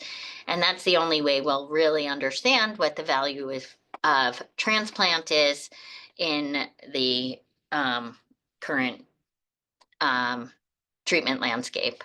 However, I think it's going to be hard to accrue to this trial where a lot of patients do well without stem cell transplant, and stem cell transplant is quite a big investment in this patient population. Not financially, but physically and so forth. But what to do beyond DARA-VCD is a current clinical conundrum as well, because there's no standard of care treatment beyond initial therapy. Again, we only have one approved regimen for this disease, and I show here all of our standard treatments that we use and are approved for multiple myeloma because it's similar plasma cell disorder, but unfortunately, these are either not equally effective or unable to be tolerated by our amyloid patients because of toxicity. And really, we don't have the same success with these agents as has been seen in multiple myeloma patients. But the good news is shown here that we are now studying many agents and effective agents that have been approved in multiple myeloma in the AL-amyloid space. From, I show here, the most exciting new agents are really the novel immunotherapies, either antibody drug conjugates, bispecific antibodies, and CAR T cells, which we'll talk more about. There's also, but the one thing that is important to understand that when we study these novel treatments in patients with AL amyloidosis, you have to be mindful that they have to be studied in the AL population and cannot just be adopted from the myeloma population because novel therapies have unique toxicities. We are also studying now a targeted therapy, venetoclax, which we'll talk about, and amyloid-directed therapy, which may have a place in treatment paradigms moving forward. So why targeted therapy for AL amyloidosis? 50% of patients, like our case that I showed, have this cytogenetic abnormality, translocation 1114 in their abnormal plasma cells, which renders patients uniquely responsive to the BCL2 inhibitor venetoclax. And when this drug was used in the AL population in a retrospective fashion, we saw almost an 80% VGPR and CR rate in patients who received this drug, and several clinical trials with this and in combination are ongoing or planned. And I would say many of us feel that this is a reasonable second-line treatment for patients with translocation 1114, which again is about 50% of the patients. However, beyond that, we are now really studying novel therapies such as chimeric antigen receptor or CAR T cells. This has been a groundbreaking approach in the treatment of heme malignancies more broadly, and the impressive efficacy of the BCMA-directed targeted CAR T cells in relapse refractory myeloma led to a FDA approval of 2 products that we're now been using for several years. These had unprecedented overall and complete hematologic response rates in that population. And we also know that BCMA is expressed on amyloidogenic plasma cells, both initially and is retained at relapse. So how do CAR T cells work? A patient has their circulating peripheral blood lymphocytes removed. These T cells go to a manufacturer where this chimeric antigen receptor is engineered to attach to a certain antigen on the pathologic cell of choice, and then this chimeric antigen receptor is inserted into the patient's own lymphocytes and ex vivo expanded and sent back to the patient, and where they have infusion of these very potent cells. Here I show the pathologic plasma cell and a chimeric antigen receptor T cell to the antigen BCMA, and as this activates, it causes plasma cell death very effectively. But with this type of therapy, there are unique toxicities, and the 3 main issues are something called cytokine release syndrome. So that's when your T cells are brought in contact to these abnormal cells. It causes immune activation, and a fever-like syndrome, which occurs pretty regularly but is very manageable. There's also something called immune effector cell neurotoxicity, or ICANS, which causes a unique toxicity where patients can be confused, or there may be other lasting neurologic toxicities after the initial therapy. And because this effectively targets T cells and your immune system, it also leads to sometimes infections. But that being said, the first study that allowed relapsed or refractory AL-amyloidosis was a study from Hadassah Medical Center in Israel, where this clinical trial was designed for patients with relapsed refractory multiple myeloma, but they allowed patients with AL amyloid into it. And so a total of 16 AL patients were treated in this trial. And again, the top line results are shown here, where among 16 patients treated, there was 94% overall response rate with a 75% CR rate, and several patients who had organ responses with this therapy. And this was recently reported at ASH, the results of which have been published. And this was kind of a proof of principle that amyloid plasma cells express sufficient BCMA for clinical targeting. The 16 patients were treated with relative safety. They did have CRS, but no neurotoxicity at all was seen in this trial. And this resulted in quick and deep light chain reductions as well as organ responses. So fortunately, we have this product has been licensed in the US, and we are now studying it in relapse refractory AL patients. We have recently completed the safety cohort, where we escalated from a lower dose to a target dose and treated 6 patients. We've had great results so far with limited, very limited, if at all, any safety concerns, just minor CRS, no neurotoxicity, and this trial is now open at both MSK and several other sites, and is actively accruing. The beauty of the CAR T cell therapy is it's the only one that you just give once, and it's so effective that you don't need additional therapy thereafter if patients achieve a complete response, which is the majority of patients. Other immunotherapeutic approaches that are being studied in this disease are some things called antibody drug conjugates, which again, there's one drug directed against BCMA, and others are being engineered against other different targets. What happens here is the antibody is designed to deliver a cytotoxic payload with this, the first in-class drug called belantamab mafodotin. The cytotoxic payload is auristatin F, and once the antibody delivers the drug, there is plasma cell death, and there's been few retrospective series reported, and there's one prospective study underway, and this too has been very effective with overall response rates in patients who are heavily pretreated in the 60% range with 55% VGPR and CRs.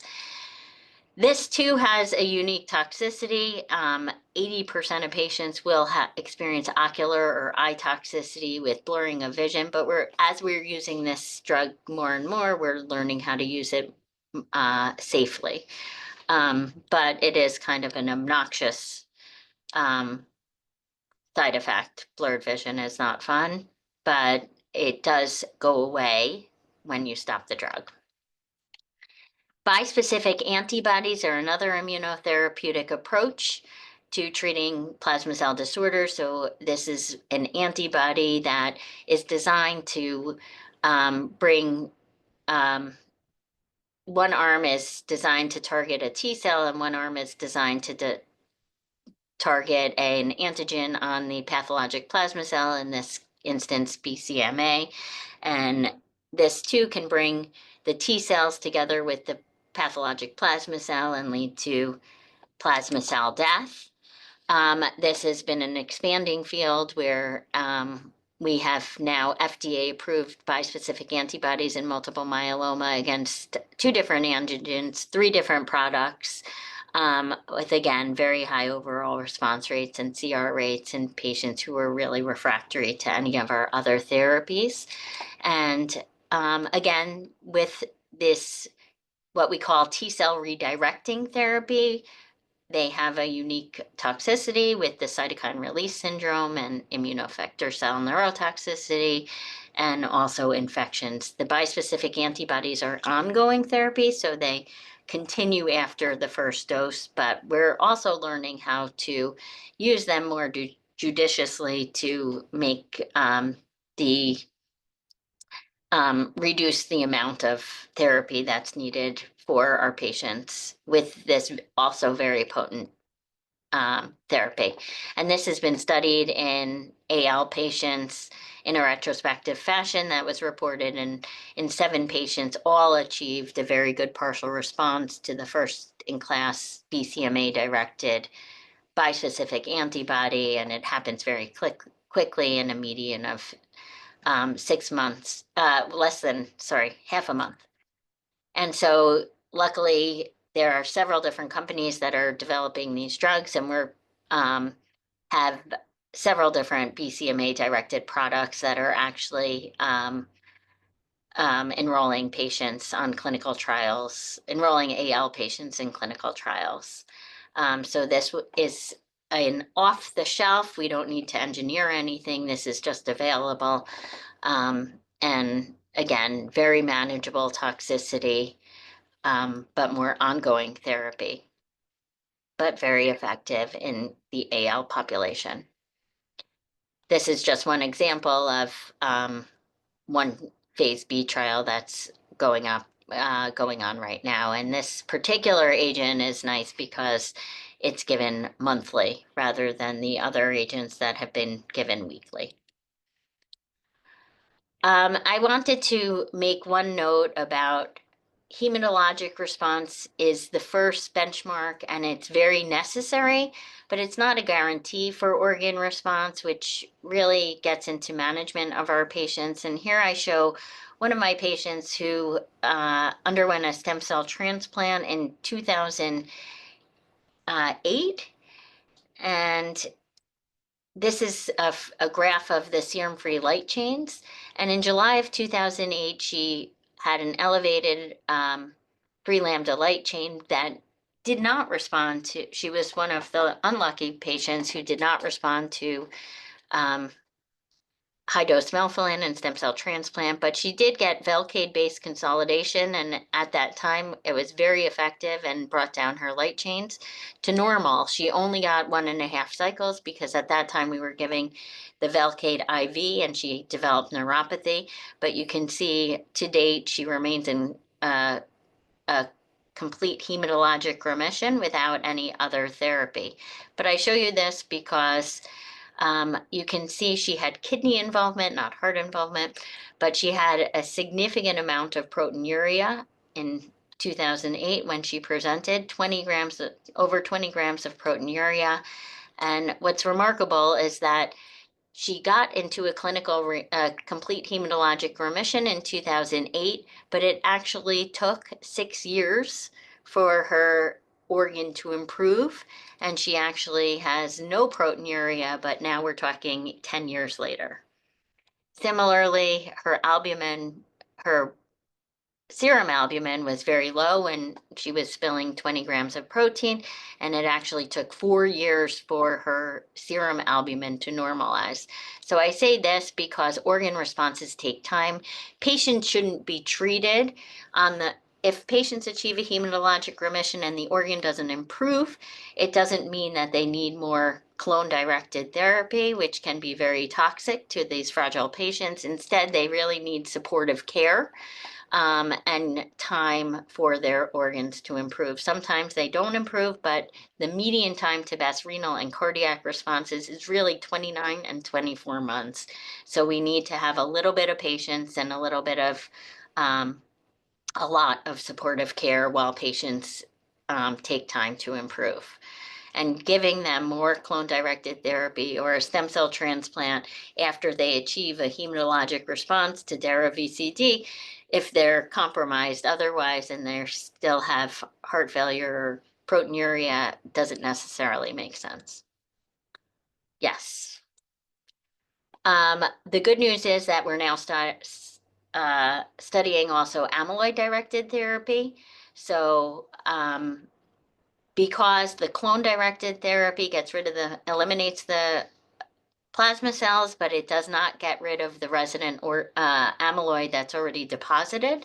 However, these several drugs have been developed to attempt to bind to the amyloid that's already deposited or the precursor proteins that are circulating, and then stimulate the immune system to clear these deposits or clear these precursor proteins. And there are several trials that are actually, there is a phase 3 study with, 2 phase 3 studies with KL-101 or anselamimab that has been fully accrued, and we're just awaiting results. Similarly with bertamimab, there is one trial in advanced patients in the in the Mayo stage 4 patients that a randomized trial also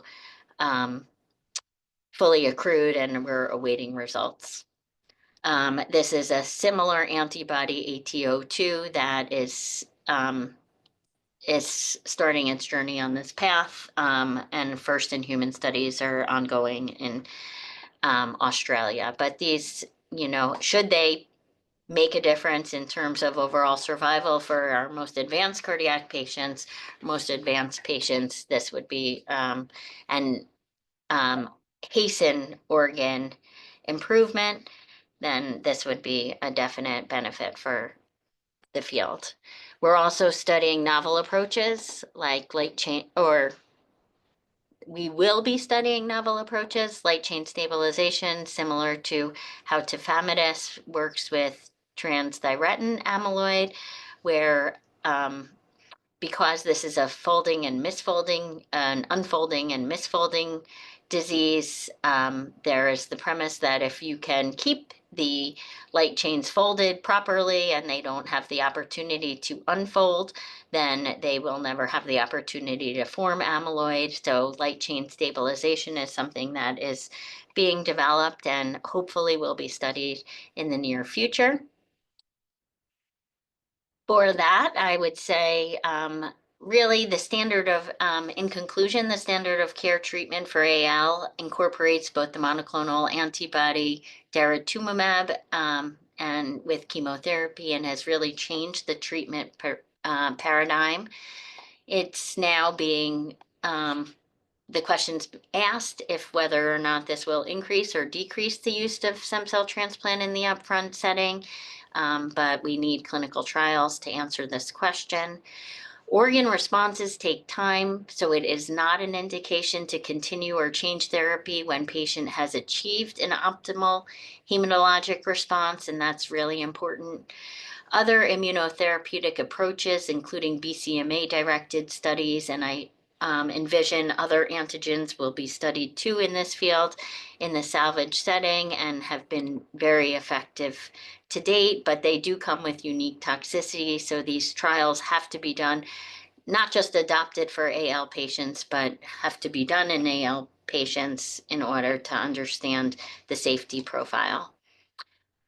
Directly targeting amyloid deposits or stabilizing light chains are also strategies that are being studied to reduce organ dysfunction or hasten organ recovery, and we're excited for those drugs to move forward if they are so effective. And for patients who do have, as Dr. Lyle showed, advanced organ disease, but have achieved a hematologic ideal response, but the organs were too sick to begin with and don't have the opportunity to improve regardless of the hematologic response. Those patients are really candidates for organ transplantation, and both heart and kidneys should be offered for these patients because patients do really well when they achieve hematologic CRs, and they should have the opportunity to not live with their organ failure. My final thoughts is that there's nothing replaces the importance of early diagnosis. So that is the most important. Dr. Lyle's talk was fabulous and exquisitely important. And participation in clinical trials is really essential because we'll never get these drugs approved and out to patients if we can't get these trials, if we don't have patients participate in clinical trials. But the future is very bright, and I think we have a lot of good clinical work to be done and clinical hope for our patients. Thank you very much for your attention. Thank you, Dr. Landau, and I'm happy to report to all that Dr. Landau will be joining us on our very exciting and next session. That is a panel session with a multidisciplinary team. So we're going to hold all questions for purposes of time right now until we have the larger group all together following our next session.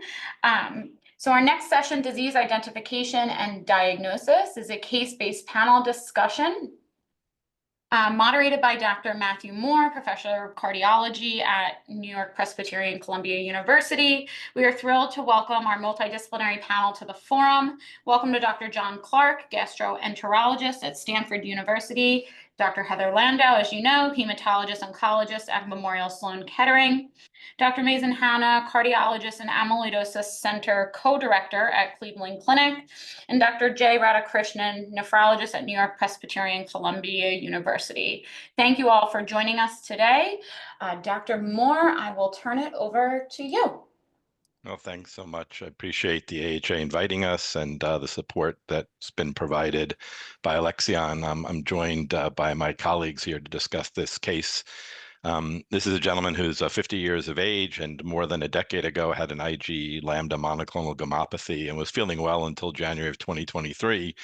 when he began to develop dyspnea on exertion after transitioning back because he broke his right patellar, and he thought his dyspnea was originally attributable to deconditioning. He had symptoms of dizziness and fatigue.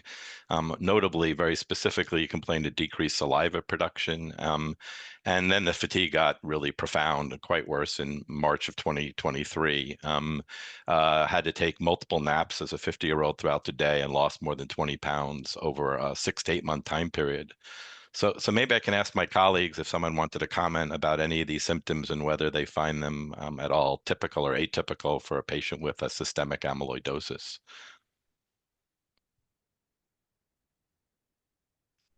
John, Heather? I Yeah, I can mean, try. sorry. Uh, I'll add from the GI side that I think, the weight loss is what jumps out. And anyone who's 50 with weight loss, we always worry about something that's going on, whether it's a systemic process versus a cancer. So I think that would definitely prompt investigation. But from the GI side, the symptoms are non-specific enough that I wouldn't be leaping to this diagnosis yet, just based on just the weight loss alone. Heather, anything to add?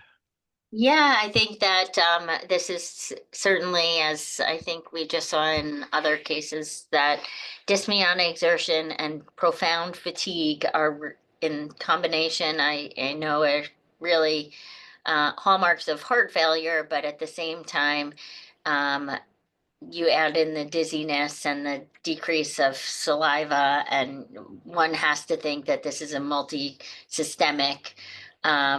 This is not just a cardiac condition, and because of that, one should think a little bit outside the box, although it doesn't happen very frequently when you are go to a single specialist. Yeah. Maz, anything to add? Yeah, I mean, I think it's important to recognize these symptoms are in the context of a known lambda MGUS. So when they're looking at the history and this person has a quote unquote monoclonal gammopathy of unknown significance, and you have dyspnea exertion and weight loss, the first thing that should enter someone's mind looking at that, granted, it's easy retrospectively to say that as consideration that this is no longer MGUS, this is either myeloma or amyloidosis, and I know that some hematologists have advocated, if you're following someone with an MGUS, checking proteinuria once a year, an NT-pro. I don't know. That would be a really interesting discussion with Heather, because I mean, majority of these MGUSs turn into nothing. But do we follow people with MGUS for the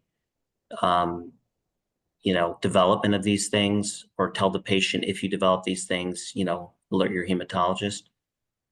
Yeah, so in my clinic, obviously, I'm hyper aware. So at all of my MGUS patients and at my center, I would say we all screen with for proteinuria and with cardiac biomarkers. Over time, I do continue to check cardiac biomarkers. If they don't have proteinuria initially, I don't typically follow that unless patient's albumin is dropping, obviously. But we do screen patients with MGUS with these cardiac biomarkers, especially if anybody offers any of these symptoms. But I think that we're hyper aware of this diagnosis in, my center in this capacity. But at the same time, I think that in the real world of MGUS, because it's such a common condition, I don't think that the majority of people who are being followed for MGUS, who probably in rural communities are being followed by their primary care physicians, are not getting screened with cardiac biomarkers, or unless, and they do probably, oftentimes patients come to medical attention as an MGUS patient when they go to a nephrologist for another indication. So sometimes that is a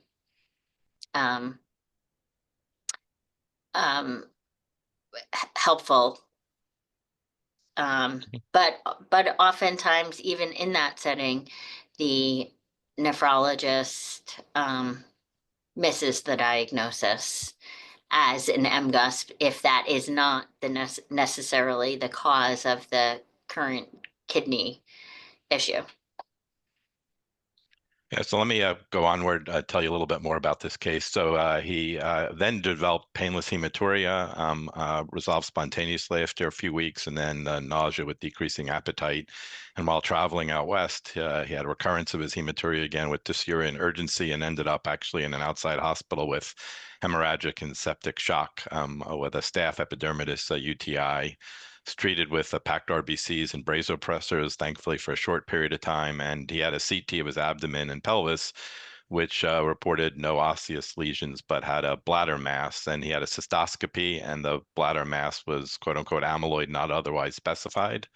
So he was discharged with follow-up rheumatology.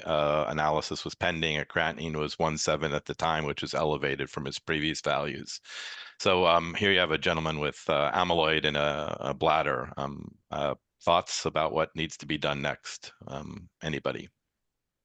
I can just step in here as a Yep. nephrologist. So, if you see a mass in a bladder with this patient which shows amyloid NOS, usually the thought is it's a localized amyloid and it's appropriate to send autoimmune serologies. But in the presence of an MGUS, it's a little, it makes the process a little confusing.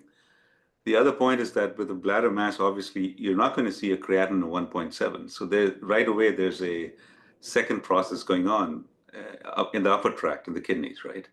So this patient needs to be followed once you're over this acute illness to make sure that the rest of the workup is completed. And of course, the amyloid needs to be specified, which type of amyloid this is. So someone want to comment about how you would type this amyloid and what you would do to figure out what the precursor protein is? So in the setting of a known MGUS, I think that one would definitely this would be an AKI. It would be definite indication for a bone marrow biopsy to see if there's a more significant plasma cell disorder. But when you have the amyloid already diagnosed in the from the bladder mass, that can be typed easily by mass spectrometry and which is a proteomic test that can be done at specialized centers, of course. Yep, great. So I'll continue. These are his review of systems. He had just highlighting the positives, easy bruising and some itching. He was, as we said, short of breath, walking just a few blocks, quite poor for a 50-year-old, had palpitations and a notably fast heart rate and near syncope when he would stand up. Had constipation and nausea, as I mentioned, with a low appetite, but did not have any diarrhea. Lost, as we said, a significant amount of weight in only 8 weeks. And I mentioned the hematuria. He also had erectile dysfunction and some anxiety and depression based on his symptoms. So I just, anyone could comment on each of these symptoms or some of them and how they might relate to systemic amyloid. The patients present in a very protean fashion, but as this patient has. He clearly has cardiac symptoms, with the palpitations and the shortness of breath, which obviously is no longer to him being on the crutches by this point. And, the near syncope is worrisome for ventricular arrhythmia, but it's very likely just due to orthostatic hypotension from autonomic insufficiency. But yeah, all those are, particularly the easy bruising and context with the cardiac symptoms, is suspicious. Yep. So to your point, Maz, on here's his exam. He's underweight, very thin and unwell appearing. You can see his BMI was 18.9. He had minimal JVP, actually, no significant edema, normal breath sounds. His abdomen was scaphoid, non-tender, and didn't have any appreciable ascites. He notably very sarcopenic, and he was orthostatic on examination with a resting heart rate in the 90s. He subsequently went on to, I think appropriately, finally get, after all these years, a bone marrow biopsy. I'll note here that he had a hypercellular marrow. The plasma cells were increased at 23%, forming some large clusters. No amyloid was detected on the a bone marrow biopsy, and on flow cytometry demonstrated, again, aberrant plasma cells that you can see here. The phenotype is listed. They were kappa negative, lambda positive, consistent with this monoclonal protein, and hematogenes were also noted. So maybe, Heather, we can turn to you for some thoughts about this bone marrow biopsy, and also whether it's unusual not to find any amyloid in the bone marrow, even though we found it in his bladder. Yeah, so that's a great point because yes, we see, so he has more plasma cells than what we consider for MGUS. MGUS is less than 10% plasma cells. Once you have greater than 10% plasma cells, your risk of a more active plasma cell disorder is markedly increased. So he has 23% plasma cells. They're all lambda. And only 60% of patients with amyloid will find amyloid in the bone marrow. So the absence of amyloid in the bone marrow, it doesn't mean the absence of amyloid in the patient. So I always say, somebody will say, oh, he has greater than 10% plasma cells, he has multiple myeloma. But multiple myeloma is really defined by its end organ damage. So if your organs are affected by, if you have active myeloma, you have what we call the CRAB criteria: hypercalcemia, renal disease, a very specific renal disease characterized by Cas nephropathy, or light chains clogging up your tubules, anemia because there's too many plasma cells crowding out the bone marrow, or bone disease. If you don't have any of those myeloma defining events, you don't have active myeloma. Instead, if you have if your end organ damage is due to amyloid deposition in your organs, as we suspect in this person who has dyspnea and evidence of suspicion of cardiac disease and GI symptoms, then this patient is more likely to have amyloidosis even with the plasma cells of greater than 10% or 23%. Thanks, that's great. And he had, as you can see on the next slide here, additional hematological tests, monosomy 13 and 88% of his cells. He had IgH rearrangement and a gain of 1Q and 4%. But he did not have the 1114 translocation. So I know you touched upon this before, but maybe you can comment on these markers, particularly the absence of 1114, implications for treatment, and any further thoughts about his disease and prognosis given these additional results. Yeah, I think that the genetic abnormalities in amyloid are not as well studied as in multiple myeloma in terms of prognosis, but we do know that patients with translocation 1114 don't respond as good, as well to bortezomib-based therapy, but do respond to venetoclax. So that is really has been very successful for this patient population, which again occurs in about 50% of patients. The gain 1Q is also something that's emerging as could lead to resistance to DARA VCD type therapy, but seems to respond to our new immunotherapies. And so that's the meaning of these at present. Fantastic. I'll go on just to say that finally he's referred to the amyloid center here, and he has a series of tests, some of which we looked at already, but he had a bone marrow we talked about. His fat pad was negative, had a PET CT that actually showed multiple lytic lesions, and his lambda free light chain was 15 with a difference less than between the lambda and kappa 18. It's got elevated on initial presentation NT-proBNP of 4,900 with a high sensitive troponin of 48. And we'll get into some of the more specific cardiac testing later, but he had an elevated ECV. His Mayo stage revised is 3, and you can see his ECOG performance score and Karnofsky performance scores there.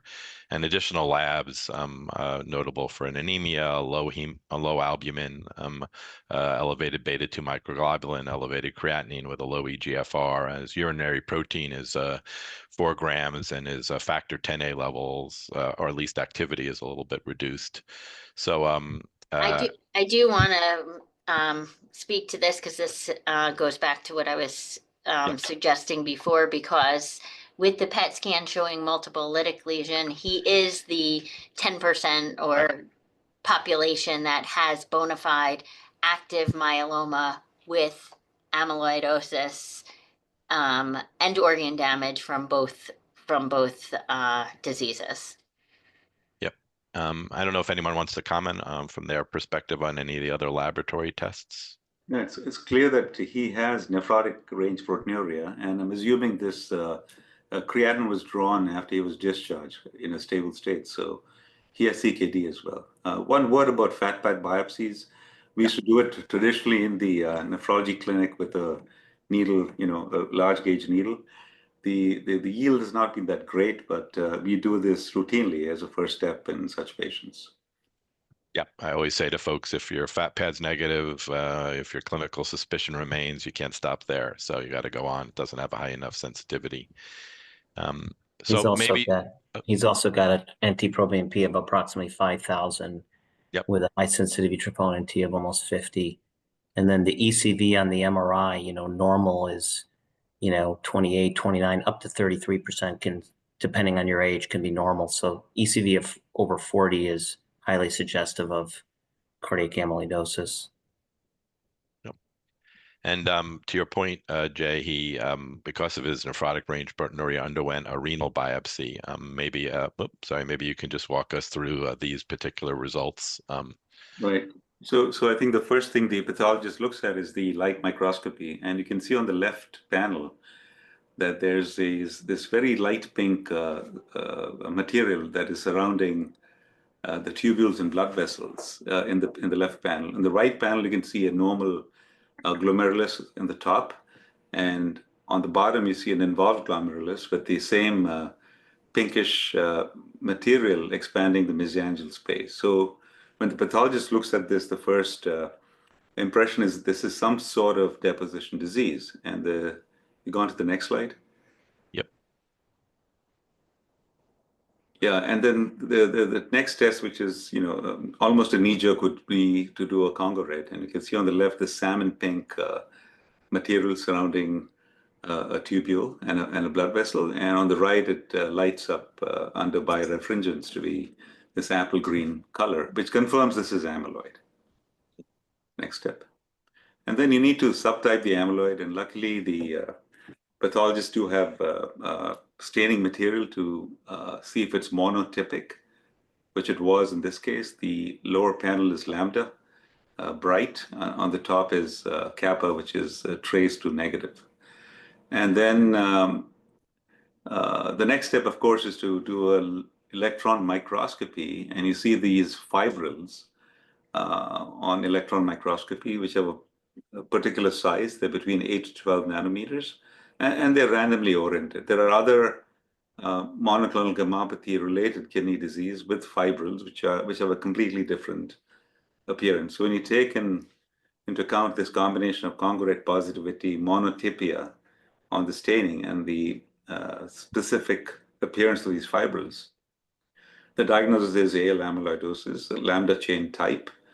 There's a small proportion of patients who, even with this findings, might have some other type of amyloid. So it's not 100% diagnosis even with this combination.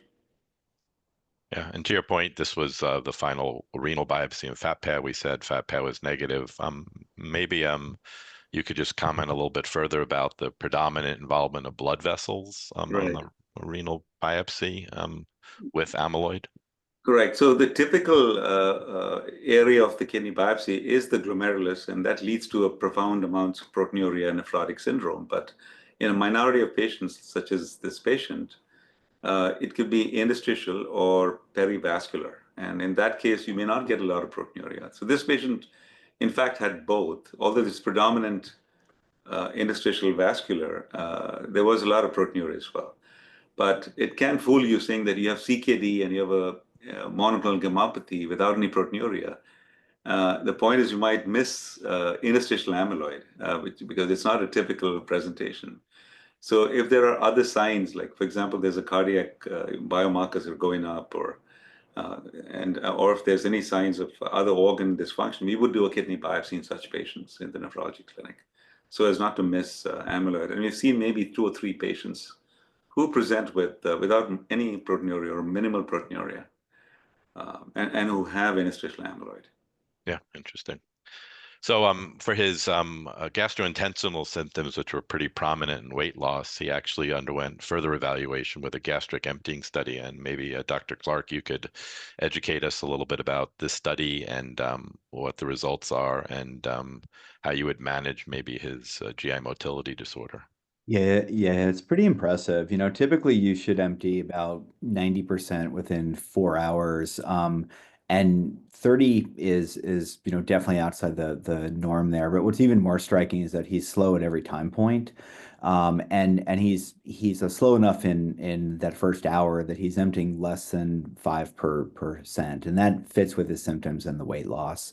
There's a number of things that can cause gastroparesis, but I think in the context of knowing his whole situation, it's hard to think that this is not secondary to AL.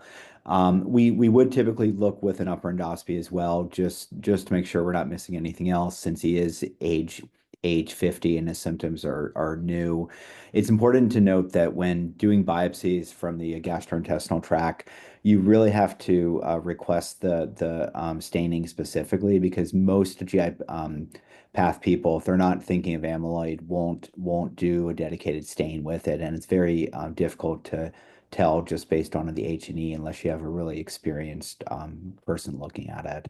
That being said, there are some pretty good studies that show that your yield of biopsies in patients with known AL is actually reasonably low, probably because the biopsies are only getting the inside mucosa.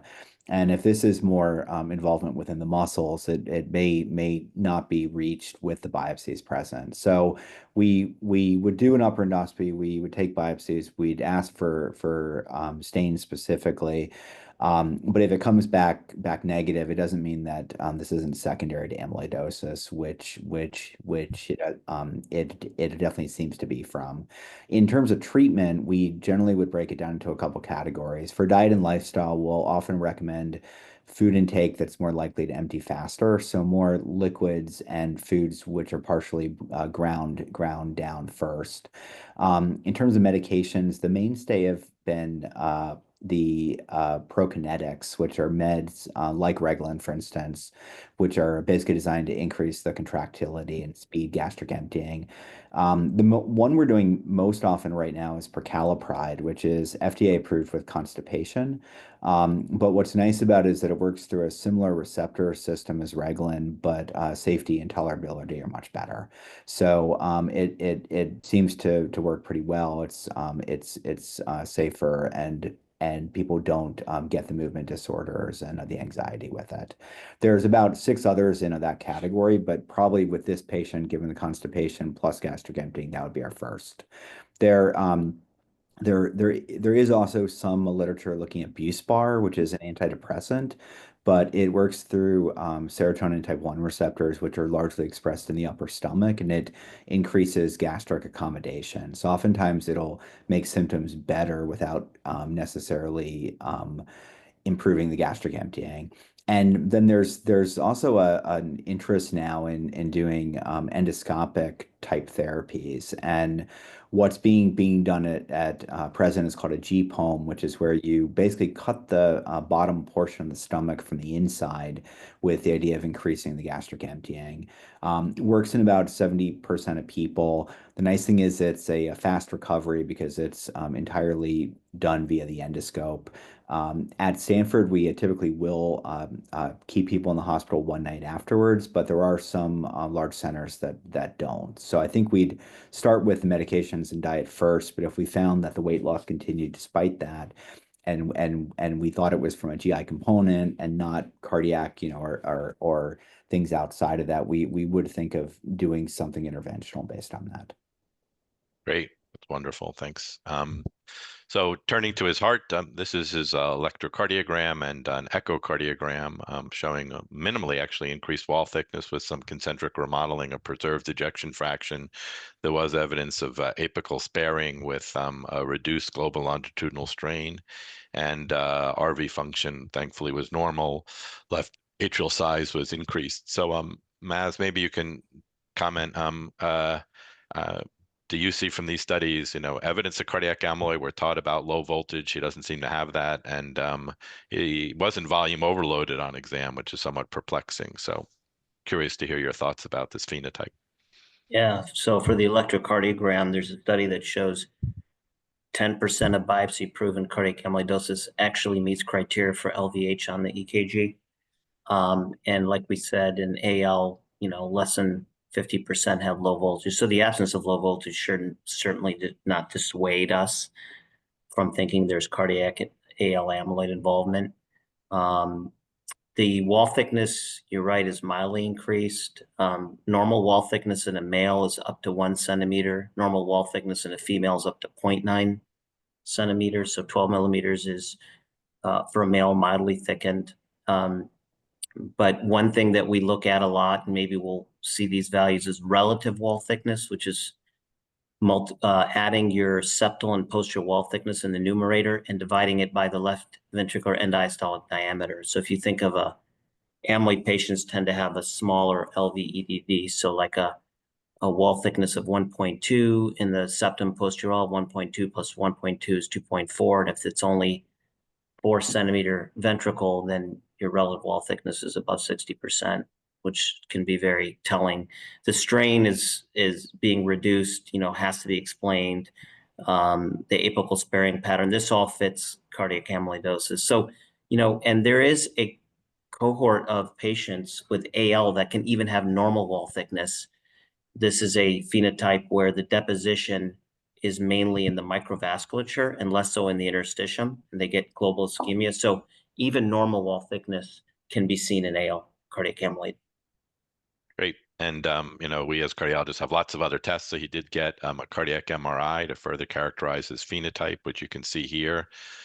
His LV mass index is increased, a little more specific. His stroke volume seems preserved, as is his ejection fraction. We talked about his ECV being elevated at 46%. And he underwent a right heart cath at some point in time, and his hemodynamics were surprisingly, at least to us, relatively unremarkable. So again, back to this, not being volume overload, not having high filling pressures, which we always think is a sine qua non. And what would you do? This is a gentleman who's got a lot of autonomic and orthostatic symptoms with a lowish blood pressure in his clinical management. Yeah, I mean, this is the type of patient that you do not want to give diuretics to. They may retain fluid with dexamethasone treatment, but, Matt, you're the one who really raised awareness about, the splanchnic circulation and in autonomic dysfunction. Oftentimes you have this non-stress blood volume and you can have normal and even low filling pressures. One thing that I have found in people with cardiac amyloidosis, even when they have normal right atrial pressure, normal JVP, they often have a Kussmaul sign or an inappropriate rise in the right atrial pressure with inspiration. Normally when we inspire, the right atrial pressure goes down. So that would be a subtle clue if you're examining somebody in the office, a Kussmaul sign. But yes, this is the type of patient with low blood pressure and orthostasis symptoms that you may even have to use midodrine. Yep, great. And obviously, this was all done very expeditiously. This patient was treated with upfront daratumumab and Cyborg D, and these were his baseline biomarkers that we talked about that formulated his Mayo revised Mayo stage 3. He actually had of some toxicity to the bortezomib and Cytoxan, and they were omitted, and he's been continued on daratumumab therapy. So maybe Heather, you could comment about dose reducing, getting rid of steroids. What is your practice in someone like this who's pretty frail? Yeah, so he is not our typical volume overload, but patients who typically do have cardiac stage 3 disease, I would, so one major important thing to know is that steroids can be really toxic for these patients in terms of the fluid overload.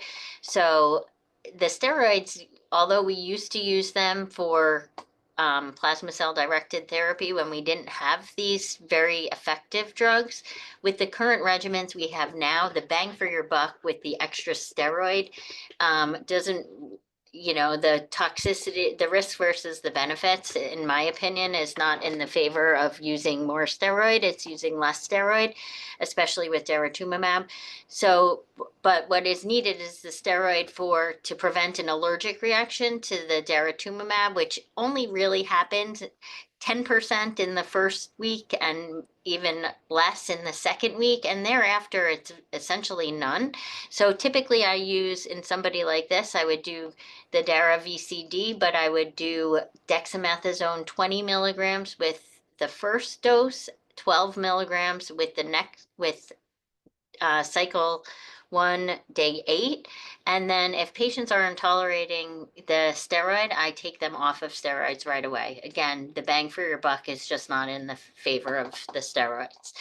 Velcade and Cytoxan, dose reduced in somebody, Velcade with somebody with neuropathy, Cytoxan in anybody who has GI symptoms, because it can make you nauseous. But you kind of have to really modify doses, listen to your patients and modify the doses. And there's no reason to beat these patients up, because you're not helping them. You could only hurt them, and the treatment is really effective. So giving steroids because it's part of the regimen is not really a great choice. Again, after the first 2 doses of daratumumab, the risk of an allergic reaction is essentially nothing. And bortezomib, if somebody's having any neuropathy, you could omit that. And Cytoxan, if you're having GI symptoms, omit that, because the regimen is really effective. And as we just heard, there are going to be, at least moving forward, we think that there'll be even more effective second-line therapies. So please don't beat up the patients with these regimens. Great. So this is just to your point, his course of his lambda light chains, they came down very nicely, even with the dose adjustments. As we heard, complete hematologic response is the goal. This was his troponins, by the way. I'll point out they started at high sensitive when we saw him at about 300. They bumped up a few times in the setting of renal insufficiency, but have slowly begun to come down, but never back to normal. This was his NT-proBNP, and then 4,900 range, booped up to 30,000 in the setting of acute renal insufficiency and hospitalization, but is maybe starting to come down. And just summarizing all of these, you can see his light chains have come down, but his troponin and BNP are lagging. Maz, I don't know if you want to comment about light chain toxicity, and also is this like the time course that you're used to seeing for these cardiac biomarker improvements? Yeah, so the reason they call AL-amyloidosis a toxic infiltrative disease is because, in addition to the inert amyloid fibrils that are causing stiffening to the heart, the circulating amyloidogenic light chains are directly toxic to the myocytes. Really interesting work done at Brigham and Boston University and other places, testing in zebrafish and C. elegans, and kind of showing that when you take light chains, pathologic light chains, amyloidogenic light chains, humans, and basically infuse them in these animal models, that they cause direct myocyte toxicity to the mitochondria, the lysosomes. You get decreased calcium current, decreased contractility, and even apoptosis and cell death. So those let's say you have a kappa or lambda that's 500. Oftentimes when you acutely bring that down over a couple months, the patient will feel better. The NT-pro will come down some too, even without a change in volume status, and that's due to that direct light chain toxicity. You're obviously not removing amyloid fibrils that quickly. So I do really believe that clinically that is a real thing. As far as the NT-proBNP, Heather showed that great example that, on average to get peak organ response in the heart is 2 years. I think you'll get some reduction initially with some fluctuations, but to really get a deep NT-pro response and even a cardiac response, it takes, up to a couple years. Yep. Yeah, patient. And then just looking at his renal function, as I said, he was hovering in the 2s. He had this episode of acute renal insufficiency during a hospital stay, and then didn't settle out at the previous baseline. This was his serum albumin, which was reduced and started to improve, given presumably, I guess, the improvement is nephrotic syndrome.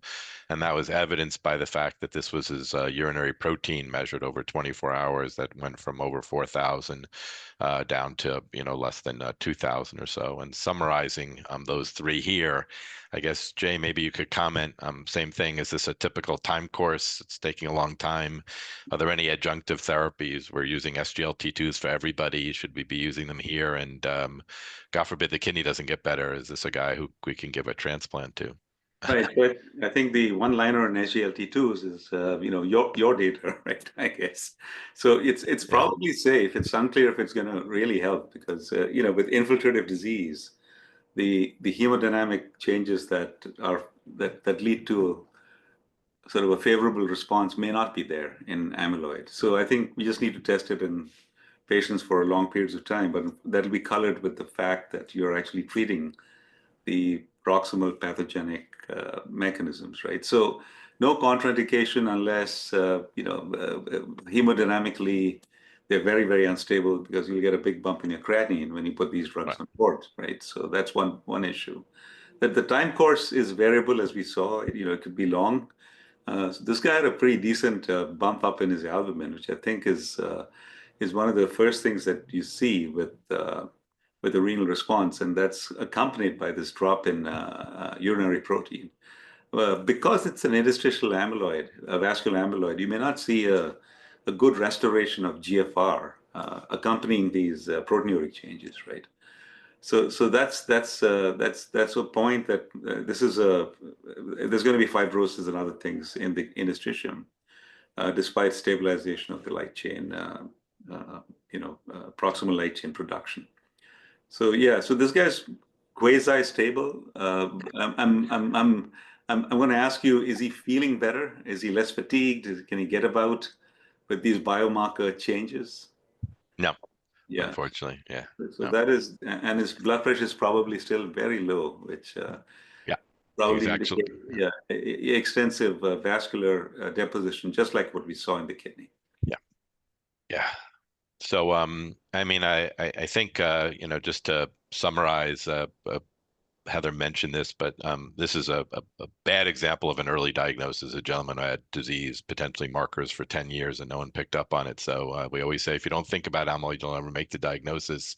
I think you can appreciate having experts like the people on this panel who can help you in managing what is a very complex multisystemic disorder is really essential. And this requires not only the expertise, but the time and attention. I strongly recommend that these patients be cared for at centers of excellence. And we heard about controlling the light chains with hopefully minimal toxicity, because these patients, whether they're young or old, are usually quite frail.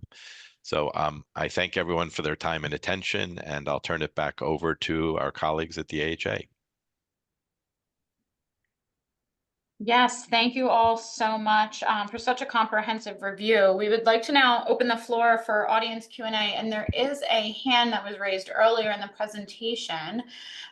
So Susan Kleinper, if you're still interested in asking your question, I will unmute you now.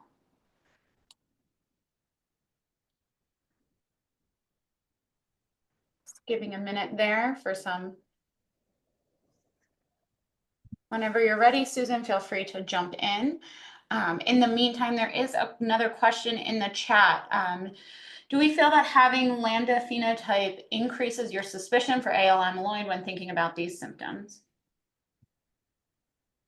I would defer to Heather, but I would say yes in my book, because 70% of the patients who have cardiac amyloid have lambda light chain. So I'm more prickly, and my thoughts are up about amyloid when I see a monoclonal protein that's lambda rather than kappa. But That is correct. 70 to 80% of patients across the board will have lambda light chains, but that also I also don't want to dissuade people who have multi-system disease that resembles amyloid and is nonspecific and is a little bit funny. MGUS,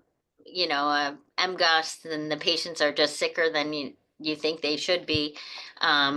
If they have kappa light chains. I saw a gentleman just yesterday who has kappa light chains, and he's screaming amyloid, and I have to do my due diligence to work him up, but I would be shocked if he didn't have amyloid.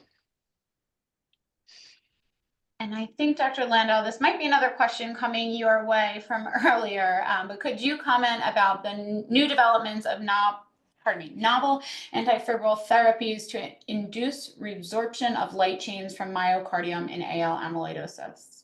Yeah, so I think that's what's really exciting. We have 2 drugs being studied in randomized trials that are fully accrued. The KL-101 and NEOD-001, bertamimab and anselamimab, which the trials, again, are a little bit different. The KL-101 drug, the anselamimab, is being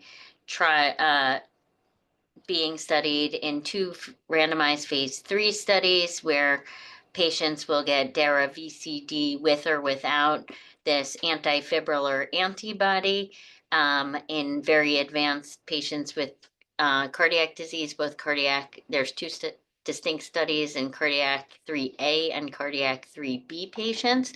Both trials are fully accrued, and we are eagerly awaiting results. The primary endpoint is overall survival, and again, if this drug can extend overall survival, then I think that it would be adopted as routinely in these patients. We just have to wait on the results. The bertamimab is NEOD-001. It was studied initially in all comers, but the trial was stopped early because for futility, but the drug company in retrospect identified a subpopulation that could benefit. These are the patients with the most advanced disease. Again, not necessarily all cardiac patients, but what we call Mayo stage 4 disease, which is patients with high light chains, as well as elevated cardiac biomarkers.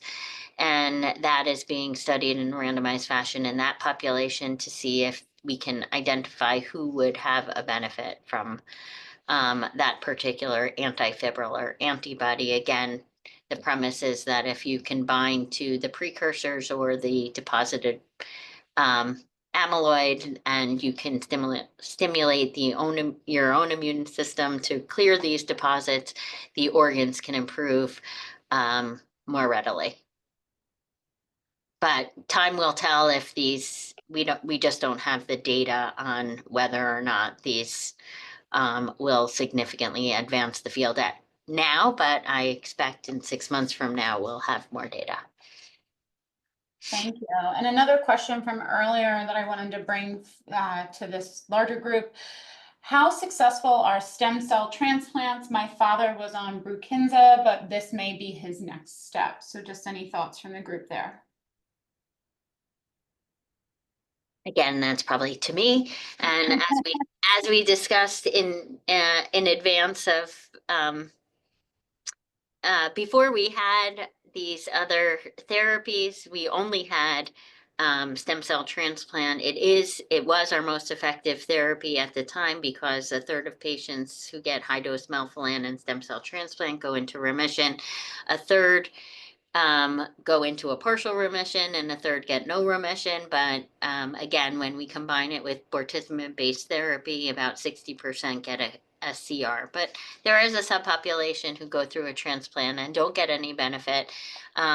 We don't know how to select those patients. And I do think that the novel immunotherapies that are being developed are probably going to be even more effective and safer than stem cell transplant moving forward, but that's my bias. Yeah, we have time probably for one last question, and there's one most recently in the chat. So I think Tide Night Slave, would you continue monthly DARA after induction of DARA Cyborg and CR versus stem cell transplant to keep young patients in deep remission? If so, how long? Indefinitely? Any long-term toxicity of monthly DARA maintenance for years? Yeah, again, this is an unanswered question. The Andromeda trial that defined DARA VCD as standard of care studied DARA maintenance after the first 6 months of the combination therapy for another 18 months, so a total of 2 years of daratumumab. So if we follow cookbook medicine, we say that the regimen that has improved outcomes and overall survival and CR rates is DARA VCD for 6 cycles, followed by daratumumab maintenance for 18 months. However, we don't have the granular data of if you achieved a CR in the first 6 months, do you need the DARA for the maintenance? And we, as I spoke about earlier, if you achieve a deep remission, do you need a stem cell transplant, or is that just adding more toxicity and you've already achieved what you need to achieve? And we just don't have those. We're waiting on clinical trial data to define what we how to practice moving forward. I think that if somebody is tolerating daratumumab maintenance beyond their initial response, then it's reasonable to continue. If you are developing significant, the toxicity we see is really recurrent infections, or if they have other side effects, fatigue, I have no problem stopping daratumumab if somebody is in a hematologic CR. And certainly if somebody's in a hematologic CR, I wouldn't rush. In the absence of a clinical trial, I won't rush to transplant anybody because I think you can hurt patients more than help them if you have achieved the first benchmark, which is the hematologic disease control. Thank you, Dr. Landau. And thank you, Dr. Moore, for moderating, and Dr. Clark, Dr. Hanna, and Dr. Radhakrishnan for such an engaging session. We really appreciate all of your contributions to this panel discussion. With that, we are going to take another very short 5-minute break, and we'll come back for our final session of the day, focusing on multidisciplinary care teams and building a center at your institution. Thank you all, and we'll see you in a few moments.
Welcome back for our final session of the day. Again, we greatly appreciate the contributions from our speakers and panelists so far and are looking forward to this final segment. To kick off the remainder of our time together, we welcome Dr. Kevin Alexander. As introduced earlier on, Dr. Alexander is a cardiologist at Stanford Hospital and one of our expert collaborative leaders. Dr. Alexander will be presenting, Addressing and Overcoming Disparities in AL Amyloidosis Care and Research, highlighting key challenges in achieving equitable care and exploring strategies to improve diagnosis, treatment, and outcomes for the underserved populations. Dr. Alexander, the floor is now yours. Great. Thank you for the kind introduction. And I think in a short period of time, the focus of my talk is kind of a intersection of what we heard earlier from our speakers about how patients present to us with amyloidosis and some of the diagnostic challenges based on the heterogeneity of presentation. And then we're going to hear later today about how to develop multidisciplinary amyloidosis centers and strategies that have worked for various centers around the country. So with that, let's begin.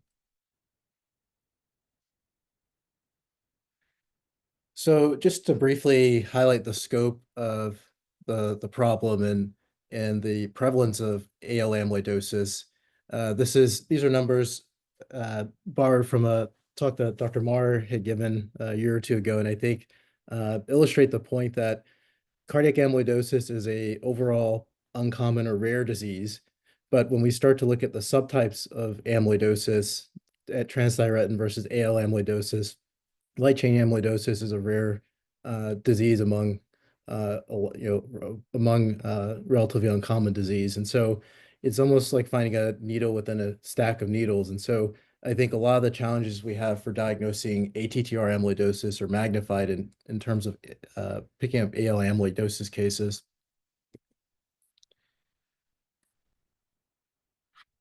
So I wanted to talk about a study that we did several years ago to try to understand patterns of detection for amyloidosis. In this study, in collaborating with Dr. Drabala at Brigham and Women's Hospital, we looked at the Centers for Disease Control Wonder database to query reported amyloidosis mortality on death certificates. So looking at ICD codes for amyloidosis and heart failure, we wanted to see what the reported mortality was for amyloidosis over time and by geography and by demographics. And what you can see here is the geographic heat map of reported amyloidosis mortality over the last 25 years. And what you can see is that areas in the upper Midwest and Northeast have much higher reported amyloidosis mortality rates compared to other parts of the country. And we thought that this was one of the most striking pieces of data from the study because of the heterogeneity reflected here. And so that led to some hypothesis of what is the explanation for this pattern. Are there geographic differences in terms of environmental exposures? Or what we thought was probably more likely is that this result reflects an inherent ascertainment bias to a death certificate-based study, meaning that in order for amyloidosis to make it onto the death certificate, that pronouncing physician would have to be aware and thinking about amyloidosis. And so it in some ways reflects the detection or awareness of the disease. So to try to get a better understanding of that, we looked at data for reported mortality at the county level. And what you can see here is an example. So in Minnesota, where amyloidosis had a much higher reported rate compared to other parts of the country, Rochester, Minnesota had an even higher rate compared to the rest of the state. And so that I think was a pretty interesting finding. And as we know from the call here and probably before that, I think it's no coincidence that Mayo Clinic is in Rochester, Minnesota, and this show just reflects kind of the detection rates in an area around an established amyloid center. And keep in mind, from a methodology standpoint, this really reflects the detection rate in that local community. So if a patient comes from another state to, say, Mayo Clinic to receive care, that death would have counted in the county of residence rather than where someone could have passed away. And so when we looked at the top 15 counties for reported amyloidosis mortality, essentially all of them clustered around established amyloidosis centers of care. And I think driving home the point that, number one, that there is a lot of heterogeneity in terms of detection of amyloidosis. Number two, that the reported amyloidosis mortalities are higher around amyloidosis centers of excellence. And so there's an increased recognition leading to more diagnosis. But then the third thing is, as good as these centers are for detecting amyloidosis, we're probably still missing a lot of cases as well. And so those areas in blue on that heat map that I showed earlier really, highlight the fact that there's a lot of work we need to do to improve awareness of this disease. The other thing another finding from this study, when we looked at the demographics of reported amyloidosis mortality, is that the burden of disease is not uniform. We know that men tend to have higher reported amyloidosis mortality rates, and Black individuals have the highest by race. And so I think this is a number of factors that we could certainly discuss in the Q&A. But I think that's another kind of important thing to keep in mind, that we have to layer on a variety of things that could be potential risk factors for this disease. And so when we looked at the geographic data again, so one might hypothesize that if Black individuals have a higher reported amyloidosis mortality rate, that areas of the country that have higher proportions of Black individuals would have higher reported mortality rates. And we in fact saw the opposite pattern. So areas in the Southeast had some of the lowest reported amyloidosis mortality rates, even though they have a high proportion of Black individuals. And so I think it highlights a second pattern of underdetection. So as you get farther out from amyloid centers, we detect fewer cases, and among certain racial ethnic groups, we are underdiagnosing patients relative to other races. These were data that we published recently in JACC Heart Failure, and we wanted to understand other factors that may be associated with underdetection. And so we looked at the Wander database again, and this time we were interested in looking at the potential impact of social determinants of health on amyloidosis detection. And what you can see here on the right is a distribution of the social deprivation index, which is a measure of various factors such as poverty level, access to transportation, and other kind of health literacy measures. And so it's kind of a surrogate for measuring social determinants of health. And what you can see from this heat map on the right, the darker areas are places that have more social deprivation, so kind of more risk for limited access to healthcare. And when you overlay that on the amyloidosis mortality heat map on the left, you see that a lot of the areas that have high social deprivation are also areas that we see lower detection of amyloidosis. And I was giving a talk last week, and one of my colleagues on the panel pointed out that I think this pattern of high social deprivation could overlay to a lot of maps, when we think about other cardiovascular disease, stroke, peripheral arterial disease. And so I think, to be clear, I don't think this is specific to amyloid, but highlights the fact that areas with high social deprivation are at risk for a number of having a risk for underdetection of a number of diseases, both common and rare. So when thinking about how to improve diagnosis and outcomes, I think that we can look at how we've approached addressing other diseases. And so I think some of the things that we need to think about are specific to amyloid, but a lot of things we can reflect on approaches that we've used for other conditions. And so looking at cardiovascular disease in general, this was a graph from a statement piece in the American Heart Association a number of years ago, looking at the prevalence of cardiovascular disease overall over time, and what are some of the bottlenecks that can affect outcomes. Certainly there's upstream recognition of risk factors and trying to modify those things, but then you start to get into issues with raising awareness and detection of disease.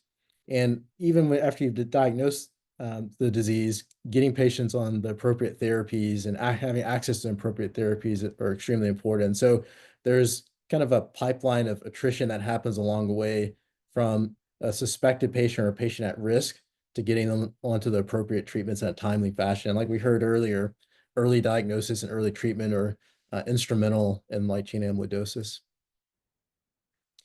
And so the final few minutes, I just kind of wanted to discuss at a high level what some of these points of attrition are for AL amyloidosis, and look forward to hearing from my colleagues about how they've established multidisciplinary centers and addressed some of these things. So as I showed with the CDC Wonder database data, the limited disease awareness is really the thing that's first and foremost the area that we have to address.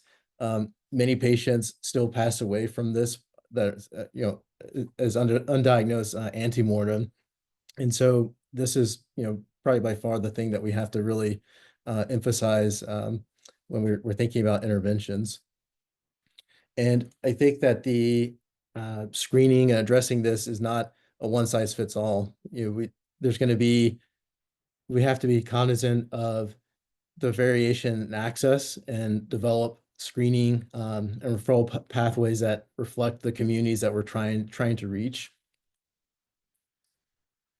And then from a diagnostic delay standpoint, accurate diagnosis is instrumental, so we avoid misdiagnoses with other things like ATTR amyloid, which has happened increasingly with more non-invasive testing being used.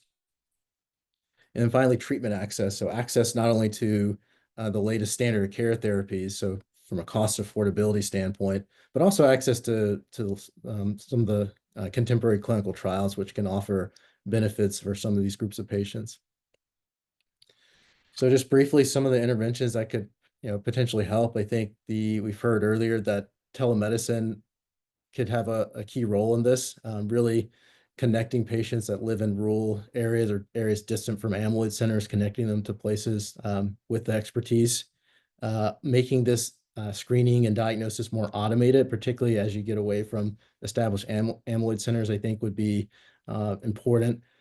Just as a aside, I had a patient a few weeks ago who was referred to me from a primary care physician, and the patient had a number of systemic complaints that similar to the case that Dr. Maurer presented, and put those into ChatGPT. And the recommendation was to get serum-free light chains and serum urine electrophoresis with immunofixation.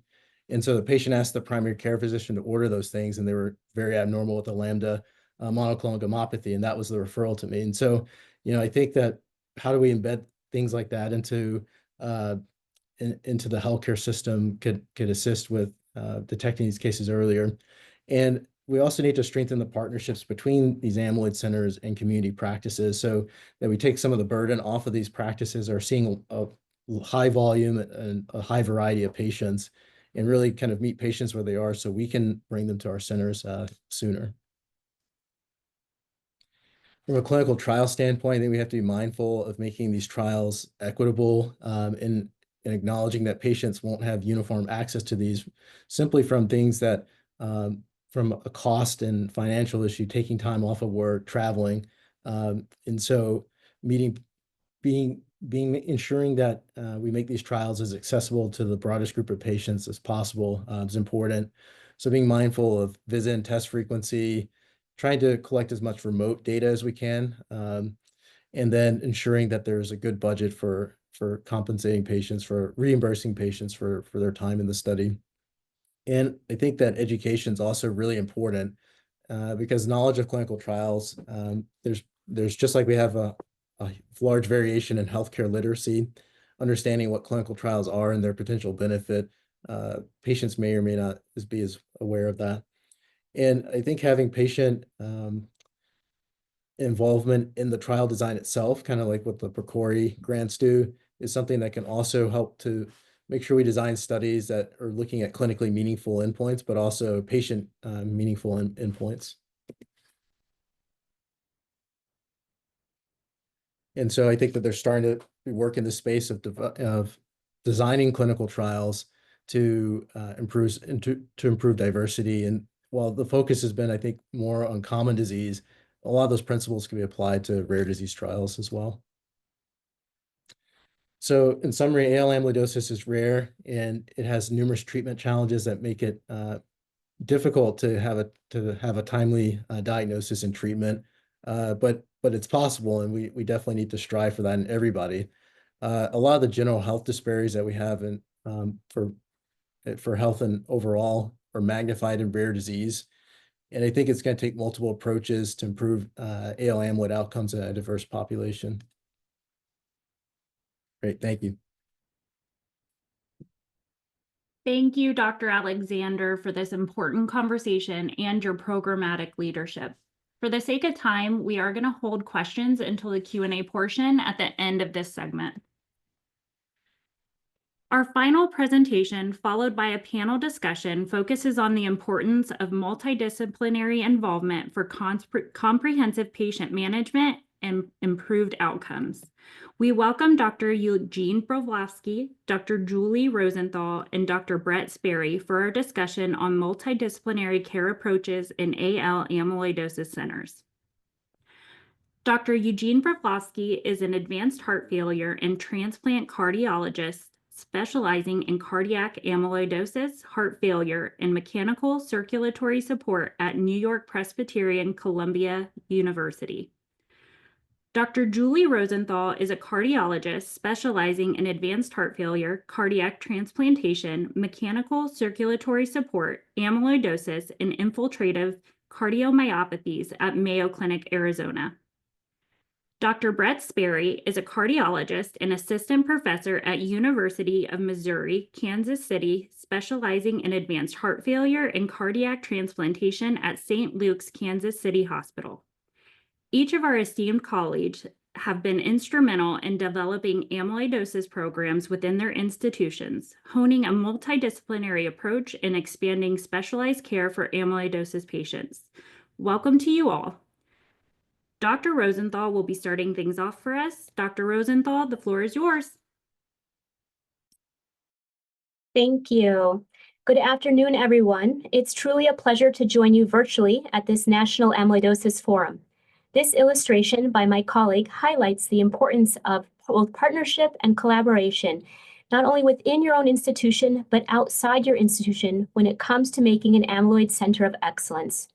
Programs such as this only work if we work together, with the patient being at the center.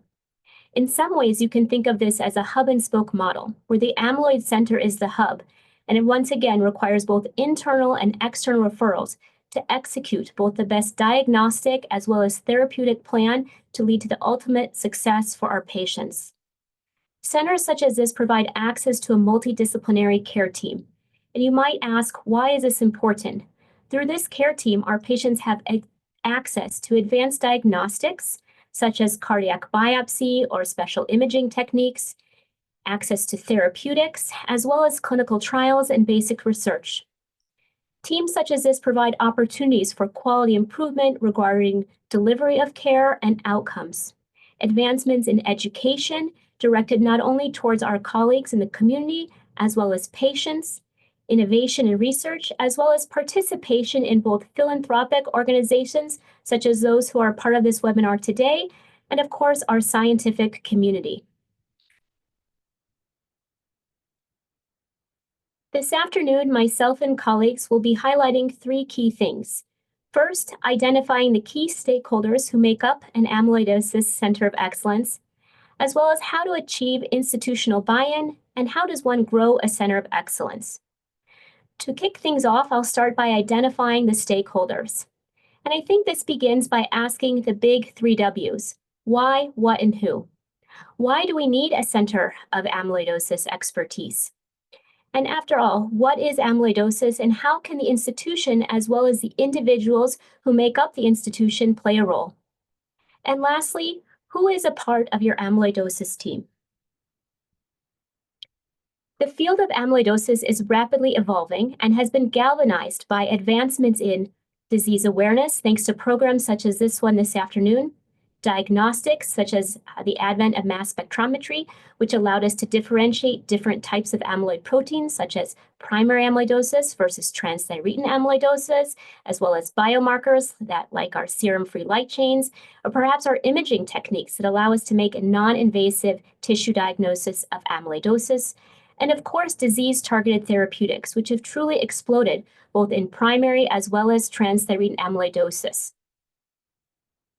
You might note that there are multiple touch points within your own cardiology practice, whether you're a general cardiologist seeing an individual living with heart failure. As you've already learned today, these individuals might have HFpEF or HFrEF, but truly they have restricted physiology. And in the more advanced stages, they'll have both left and right-sided heart failure symptoms, but truly right-sided that is out of proportion to left. Or perhaps you're an electrophysiologist and you're doing your third or fourth atrial ablation and you'll ask, could this be amyloid? Perhaps you're an imager, you'll certainly be reading imaging from MRIs, echocardiograms of those living in with amyloid. And of course, there's emergence in the PET field, which is truly exciting. What? We've learned today that amyloidosis is a multi-system disease truly with no boundaries. It is a consequence of abnormal protein deposition leading to organ dysfunction. In your clinical practices, you most likely see individuals living with transthyretin or primary amyloidosis, but these types of amyloid cause common cardiac complications, which include things such as heart failure, as I mentioned, atrial arrhythmias, as well as ventricular from time to time, or significant conduction deficit. And of course, valvular heart disease. If you're in a TAVR program, you might think about, does this patient have amyloid? Who? Lastly, we need to think about, why is an amyloidosis center important? I already mentioned the patients are at the heart of the program. And who comprises that are both cardiologists as well as non-cardiology partners. After all, we within the cardiovascular space are caring for the individuals who are driving the morbidity and mortality within the space of amyloidosis. But our patients and our colleagues really do need a comprehensive care team to do the best for our patients and help them achieve the best when it comes to their outcomes. Not only to confirm the fact that they are living with amyloidosis, or perhaps provide a second opinion with regard to the best treatment plan, or ultimately inform the patient or our colleagues in the community that this in fact is not amyloidosis. Once again, develop a true therapeutic treatment plan with not only disease-targeted therapies, but as well as provide supportive care for a disease state that has significant symptom burden. And lastly, perhaps provide advanced therapeutics that are not readily available in the community, such as stem cell transplant or solid organ transplant, and of course, clinical trials. When thinking about a comprehensive care team, we put together this roadmap with cardiac amyloidosis at the center, because as I already alluded to, it is our patients living with cardiac disease that are driving morbidity and mortality. But we must partner with our colleagues, not only in the cardiology space, but in hematology, neurology, and perhaps nephrology, as well as many more, because these patients carry such a symptom burden. And I would be remiss if I didn't highlight in the bottom right corner the nursing care coordinators, as they are truly the point of the wedge. They are the ones doing the clinical screening intake, providing orders, teaching our patients, providing symptom triage, perhaps prior auth. They do so much for our patients. And when putting this all together, when I think about a comprehensive care team, we are hoping that it is able to deliver integrative as well as efficient and coordinated care. And with this, hopefully advance the field, not only through program development, as well as quality and outcomes. With that, I'll turn it over to my partner, Dr. Sperry. Thank you, Dr. Rosenthal. Hopefully you guys can all hear me here. Well, I think that was great. I think I want to start off by thanking the organizers and thanks to the AHA for putting this on. I think this is a really good day of talks here, focus on amyloidosis and a lot on AL, I think, which is really nice. And thanks to Dr. Rosenthal and Barlovsky. We've all written papers on how to start an amyloidosis center. And I think this little section here is be really helpful and geared towards maybe physicians or other healthcare providers that are in this position where you're kind of starting out, or you want to grow your amyloidosis center. You have an interest in this and you want to kind of take things to the next level. So hopefully some of these things are of interest to people. I'm going to see if I can advance the slides here. Dr. Sperry, I'll advance the slides if you just let me know when to go to next. All right, you can go to the next one. All right, so we'll start out, we'll continue this on how to achieve institutional support, and you can go to the next one. So why do you need to create an amyloidosis center? And Julie talked about this a little bit initially, but you really have to have an answer to this question, for yourself and also for the stakeholders in your institution who are going to be able to allow you to grow in your amyloidosis center. You have to be able to know how you're going to answer this and verbalize it, so you can convince hospital leadership that you do need to create a program that's specialized for patients with this. It requires specialized knowledge. There are many cardiologists and healthcare providers who lack this knowledge. So having a team that understands this is really key, and trying to build that team is really important. And you can become an expert. I mean, you'll see Eugene, myself, and Julie here are all young. We all kind of started this around at the same time. And that was the time that amyloidosis in general became much more looked for and more evaluated in the cardiology community. So this is really the time to get into this disease and get interested in it and start your center. But multidisciplinary care is really needed. As you saw, there are many different manifestations that patients can have. Really any subspecialty, like Julie was talking about, in cardiology can see patients with amyloidosis. So you really need to raise the awareness of your whole group and not just one specific person or a couple people. And you do need ancillary help for if you want to take your center to the next level, as far as clinical help, dedicated nurses, research coordinators, certainly pharmacy, genetic counselors, all of these different aspects that you saw in our circular diagram there in one of the last slides. Next slide. So the first thing when we're talking about developing institutional buy-in here is when you speak to hospital leadership and you speak to your departmental leadership, they're going to want you to have an organized vision for this program. And so we start ours with a mission statement as far as what we're trying to achieve here for patients and also for our program. We really focus on having multidisciplinary meetings.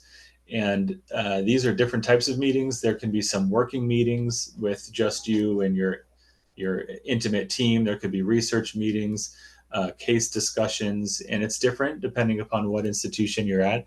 We have a weekly hematology tumor board, and so we're not a huge center like a Columbia or like a Mayo Clinic, but we're a mid-sized center, and so we use that as kind of our case discussion for patients with specifically AL amyloidosis, where a lot of the care is multidisciplinary. So this may be different depending upon what institution you're in, as far as how this looks for you, the meeting wise.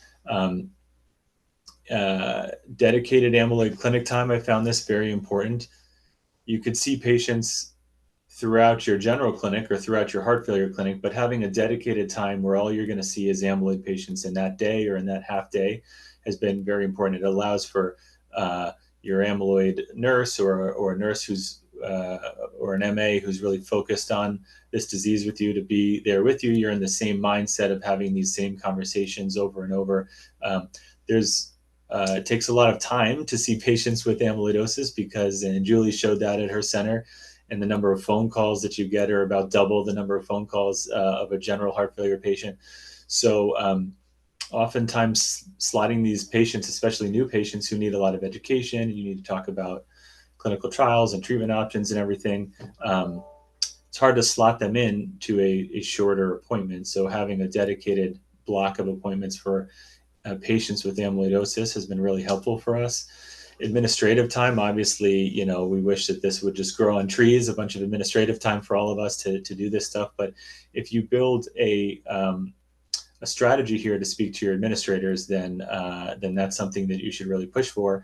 And while you're building this out, really identifying gaps in your team. Maybe you have a really interested hematologist and cardiologist and pathologist, but you don't have a nephrologist who's necessarily interested, or the research side, you need some additional help on there. So putting everything together, identifying gaps in your team, and you can focus your recruitment or your not just institutional recruitment, but recruiting people to have an interest and to see these patients.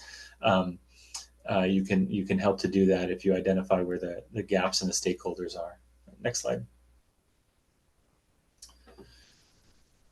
So as I was saying, it takes a lot to see these patients, but it does generate significant downstream revenue, and your administrators really like to see this stuff, and you really have to create a pro forma, which I'll show you next, about all these different things and how many patients you see and how you estimate to grow, and all these different tests that patients really require during diagnosis and workup of these patients. So referral and follow-up visits, procedures and imaging, biopsies, cardiac MRI, heart biopsy, bone marrow biopsy, fat pad, cardiac MRI, nuclear scintigraphy, echo, right heart cath, cardiopulmonary exercise. Not all these are in the cardiology domain.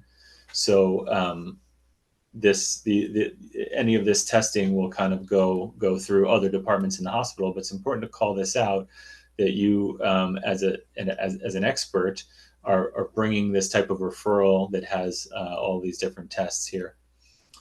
Pharmacy revenue is a big one, and we can talk about that. All these medicines are very expensive, and it's helpful to dispense these through your pharmacy if you have one, especially specialty pharmacy. And then heart transplant, bone marrow transplant. I mean, these are high cost things, and so the institution has interest in how many patients are you referred for amyloidosis that end up having end stage heart failure that end up needing a heart transplant. So keeping track of those things and presenting that stuff is very important for you as you build your center. Next slide. So this is just an example of what our pro forma looks like, as far as the number that you anticipate for all of these different things, and then how that affects things downstream. And again, this is not something that we really did when we started the center, but as we try to expand it and get more resources from the institution, they want to see what we are bringing to the institution as well for expanding this type of program. Next slide. So then finally, as we were alluding to, a lot more resources are needed here than the standard cardiac patient. And so you do need to advocate for yourself to have these resources. Care coordinator, nurse care coordinator, we talked about. Patient assistance paperwork is a big one. Again, these medications are very expensive. They always require prior authorizations. They oftentimes require patient assistance paperwork. So that is, someone has to do that. So you need help doing that. A lot more patient contacts and messages compared to other heart failure patients. And then clinical trials, talking to patients about this, getting patients enrolled in trials, takes a lot of time and effort. So to summarize here, and then I'll turn it over to Eugene for the next session, but to really summarize here, when you're creating institutional buy-in, you have to speak the language of the administrators and the institutional leaders, and they oftentimes speak the language of the pro forma that I showed, and how many patients you're seeing, and how you can bring referrals from other centers that are in the area, maybe smaller centers, to try to create a referral network within your region. That stuff is very important, and it not only creates relationships for amyloidosis, but also other types of things. Like Julie and Eugene, I'm a heart failure and transplant cardiologist, and if you create a connection with a referring physician somewhere about amyloidosis, oftentimes that spills into other things, referrals for sarcoidosis or for advanced heart failure or for other types of things. And so amyloidosis also oftentimes helps us get our foot in the door with these referring physicians in the region. So that's all I have for my section, and I'll turn it over to Dr. Berlovsky for his last part on now that you have a center, how do you grow this into a center of excellence? Dr. Berlovsky, you do have slide control if you would like. Thanks so much, Dr. Sperry, and thank you so much for AHA for organizing this important discussion and this important day, talking about rare disease, but how it affects our patients and how we can do better. So I want to talk about how to grow an amyloid center. So what is an amyloid center of excellence? If you ask 10 people, you probably get 15 different opinions, but there's probably some bare minimums that everybody can agree on. So talking about rapid delivery of diagnosis, as we talked about the importance of getting to the right diagnosis, doing it so early. So as you already heard, getting the labs and imaging and biopsy capabilities is kind of an important part of it. And then initiating state-of-the-art therapies for ATTR, that being TTR stabilizers and are now RNA silencers. And for AL, as you heard, there's many therapies that are coming and many more that are getting evaluated and getting more specific. And then offering advanced therapies such as stem cell transplant and heart transplant. Provide access to available clinical trials, as you heard from earlier. That's very important for our patients to be on a cutting edge of treatment. So clinical trials kind of offers that and being equitable in that regard, as Dr. Alexander pointed out. And then finally, offering educational resources for patients and providers and for their family members. It's kind of an overwhelming disease when your patient first hears it. I like to say that when you first meet a patient, they probably hear about 10% of what you're trying to convey. So having some sort of resources, as I'll get into, is helpful to provide that patient something to review at a later date. And then finally, partnering with the community. As you heard, there's kind of amyloid deserts across the country where you see a lot of diagnosis being made and a lot of therapies being provided at these advanced centers of excellence, but everywhere else, diagnosis either being missed or being undertreated, and we need to do better. So are there minimum requirements for diagnostic capabilities at a center of excellence? So this was a study, a survey of multiple specialists, multiple providers, that there's definitely some agreement of the bare minimums that we need to have, such as echo and pathology congruent staining and monoclonal screening, cardiac MRI, genetic testing, bone marrow, nucleus integrity, and the myocardial biopsy capabilities. And things that most people agree on that we don't need to have on site, such as mass spec, which is usually centered in Mayo or Cleveland Clinic, but most centers do not have that capability, and that's probably okay. And why do we need to do this? Because there's been an explosion of therapeutics. So this webinar is obviously focused on AL, but you can't talk about AL without touching on ATTR, as you heard multiple times, because they kind of go hand in hand. The patients present in a similar fashion, so you need to differentiate the two, and you need to start patients on therapy. So over the last 5-6 years, there's been an explosion in approved therapies, but these therapies are very, very costly. And specialty pharmacy really can help patients get to the approved therapies by helping with prioritizations, with appeal processes, and securing grants when patients can't afford those meds. And in our experience, specialty pharmacy has been really crucial in getting vast majority of patients on ATTR, for example, on therapy. And then there's similarly been explosion in AL therapies. As you heard from Dr. Landau and others, the therapies are getting more and more specific and more advanced, and they require very unique monitoring of side effects and unique testing, such as genetic testing for translocations and other things, to make sure the patient is getting all the right treatments. And Center of Excellence can provide that. And team will definitely vary by institution, as you heard from Dr. Rosenthal and Dr. Sperry.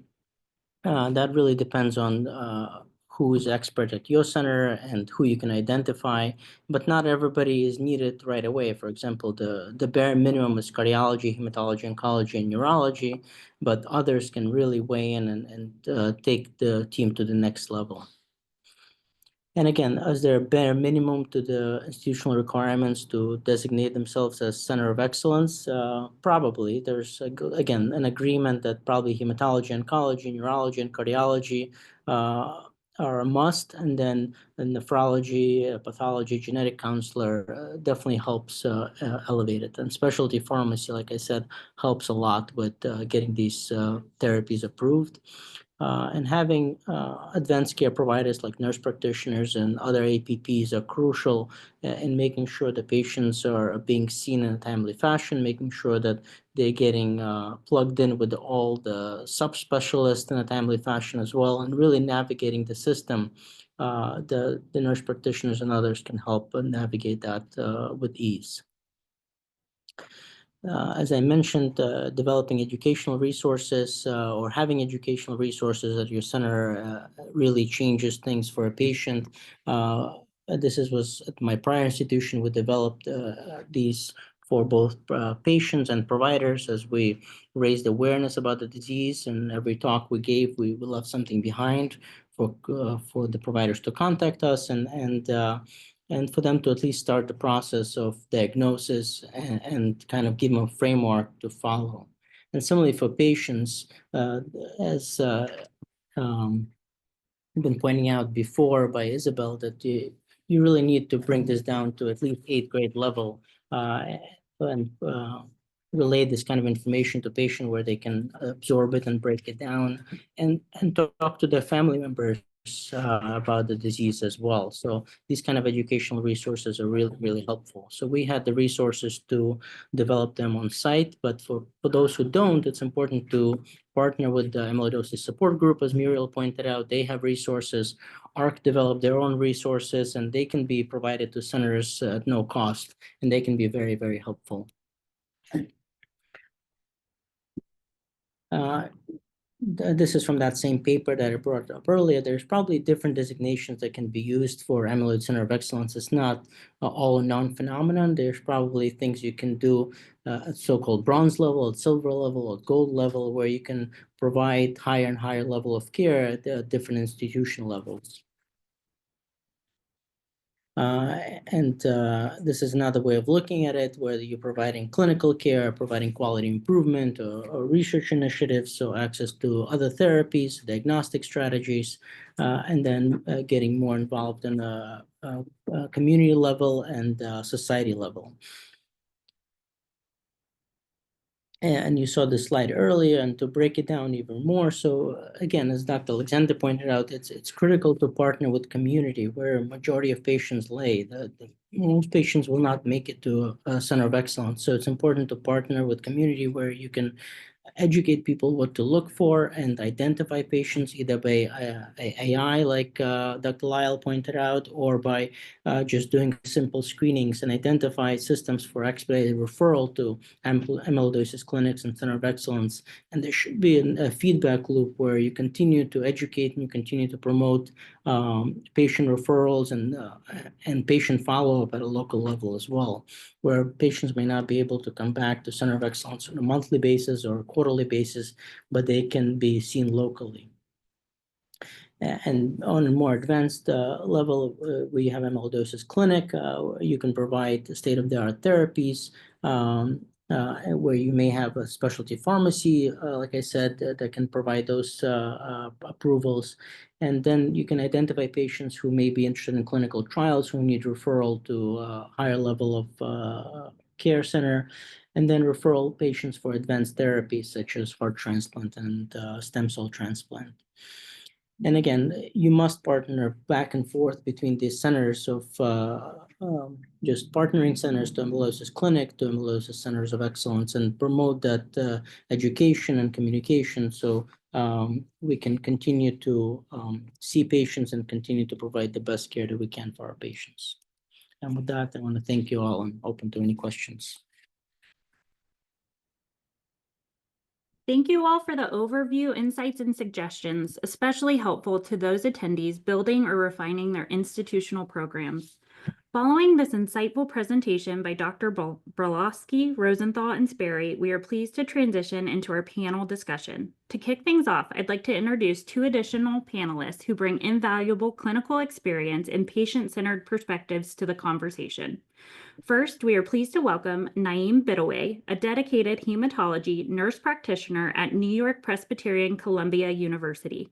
Naeem collaborates with the multidisciplinary team to develop treatment strategies and provides a comprehensive support through patient education, risk assessment, and long-term disease management for individuals with complex hematologic conditions. We also welcome Tammy Reidler, a hematology nurse navigator at Mayo Clinic, Florida, specializing in the guidance of patients through the healthcare system. Tammy is a dedicated patient advocate and serves as a liaison between patients, family, and medical teams, streamlining communication, coordinating appointments, and addressing barriers to care to ensure patients receive the support they need.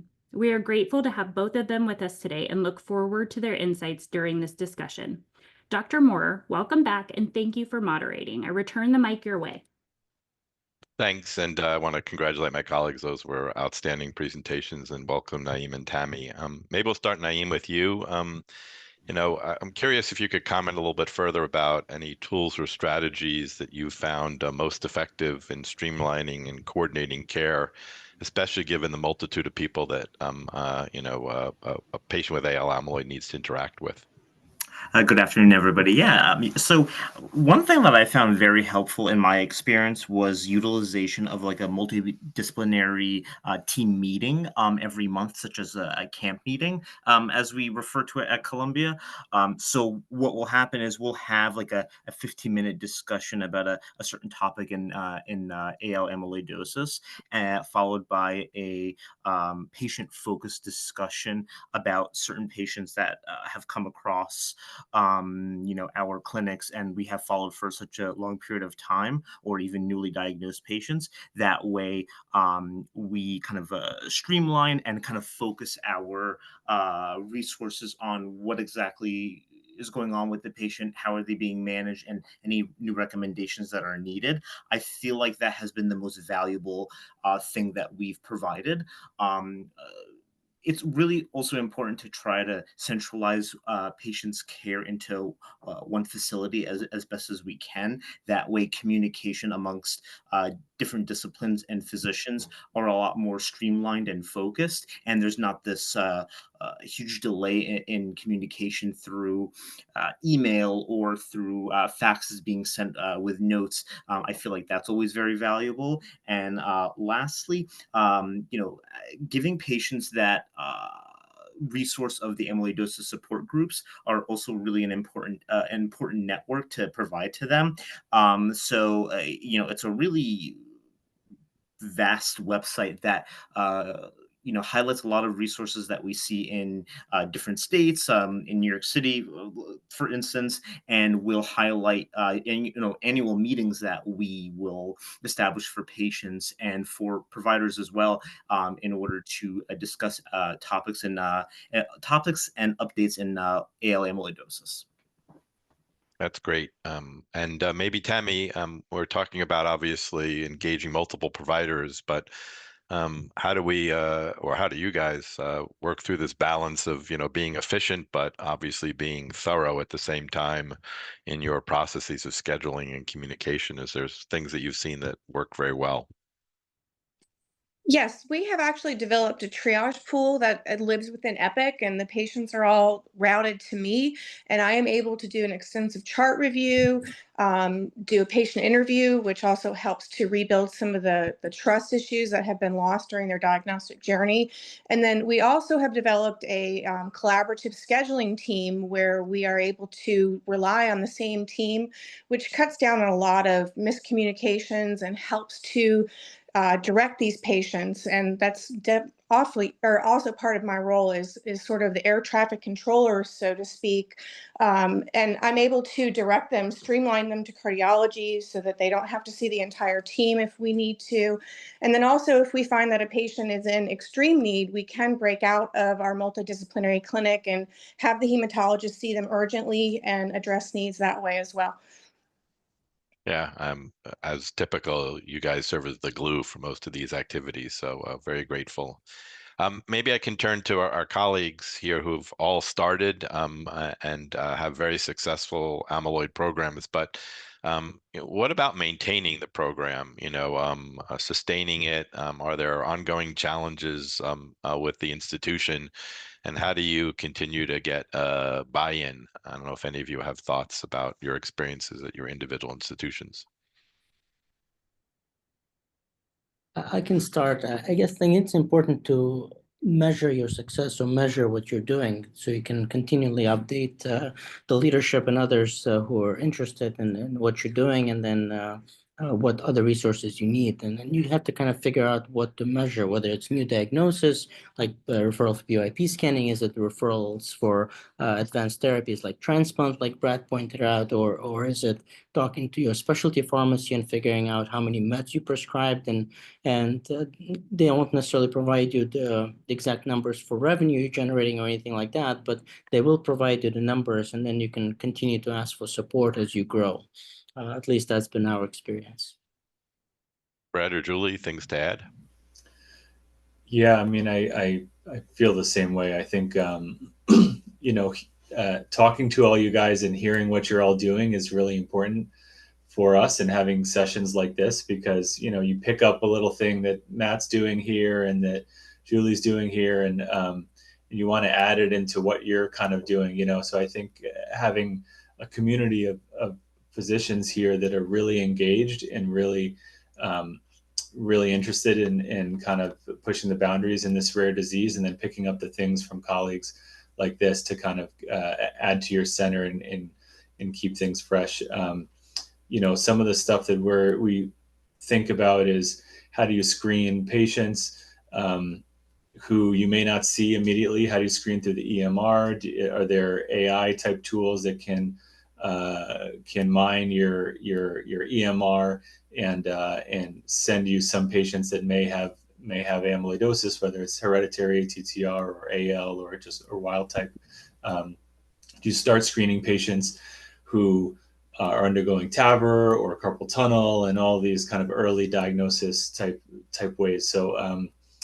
So yeah, I think once you kind of create the center and you start seeing patients, then the next step is, how do you grow things? And hopefully your team is growing with you too, because you can't do all this by yourself. You need nurse navigators, like Tammy was saying, and really quarterbacks, care coordinators that can do a lot of this stuff. Because if you're bringing in new patients, you need to find somewhere to put them, and I think that's a problem that we all have. You know, clinic time and how do you triage patients, and you can't do it all yourself. So you need a team of people that can kind of help you. That's the next step once you kind of started the program and you want to take it to the next level. Yeah, maybe Julie, I'll ask you. So now you have your team. Obviously, you do a fantastic job. Are there, you know, things you're doing for additional recruitment and obviously retention of the members that you have? Any ideas or tricks of the trade that you've come across? I don't know if I have any tricks of the trade, but I think there are some key elements to building a team of amyloid warriors, which many of you on this call are, and perhaps many of you would like to be. And I think building that team of warriors is finding people who are similar and yet different, and that you're similar in that each of the team members are passionate about what they do. They're able to collaborate and communicate effectively and efficiently the needs of the patient. And ultimately, you want all of your members to be a part of a mission. And hopefully that mission, well, perhaps different for each different program, at least within our mission here at Mayo, Arizona, it's certainly the needs of the patient come first. And I think people take a lot of pride in that, and understanding then, how do you want to keep members of your team? Well, all of your team members are working in that ultimate mission to move patient care forward, advance the field. I think you want to know sort of what is the inner workings of each of the team members to help them stay within your team and ensure that they feel validated, and whether that is their participation, you know, back at the bench or versus at the bedside, ways to elevate them through publishing or participation in community outreach programs. It's really identifying who each of your team members are and how you can best elevate them, I believe. Yeah, fantastic. And Brett, you've worked really diligently and very effectively in community outreach programs, other clinics that are not just at the main academic center. Any suggestions for how you've effectively collaborated with your Center of Excellence in bringing care to a even broader population? Yeah, that's a good question. I think that falls into that third bucket that Eugene was talking about, as far as, and that's not something that I did immediately, you know, when I came here 7.5 or 8 years ago, but have been trying to do more recently. certainly in the transplant world, we're very familiar with outreach. Wichita is 3 hours from Kansas City, and we go down there, southern Missouri and north. And so we're kind of like used to doing this from a heart transplant standpoint. And we have connections with some physicians in those areas. So we've used amyloidosis. I've used amyloidosis as another way in to speak to those physicians, because you can only talk to them so much about heart transplant or LVAD. You kind of have to come with new and fresh things to speak about HCM, amyloidosis, sarcoid, genetic cardiomyopathies, cardiac MRI, these kind of new things that maybe they're not doing at their centers. So I've spent a lot of time using our connections within transplant to then bring and loop in the amyloid part, so that maybe they're thinking about that and they're screening.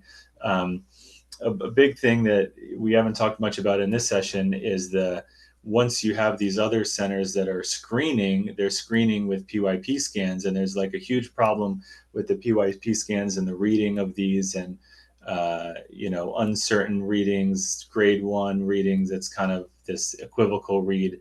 And so I spent a lot of time, if I get a referral for a PYP scan that is not read correctly, reaching out to the people who are reading the scans. And it's oftentimes radiologists, and you have to call the nuke lab director, the nuclear med tech who processes all these, and get a little bug in their ear, and the other physicians that are reading these to try to get accurate reads on these. And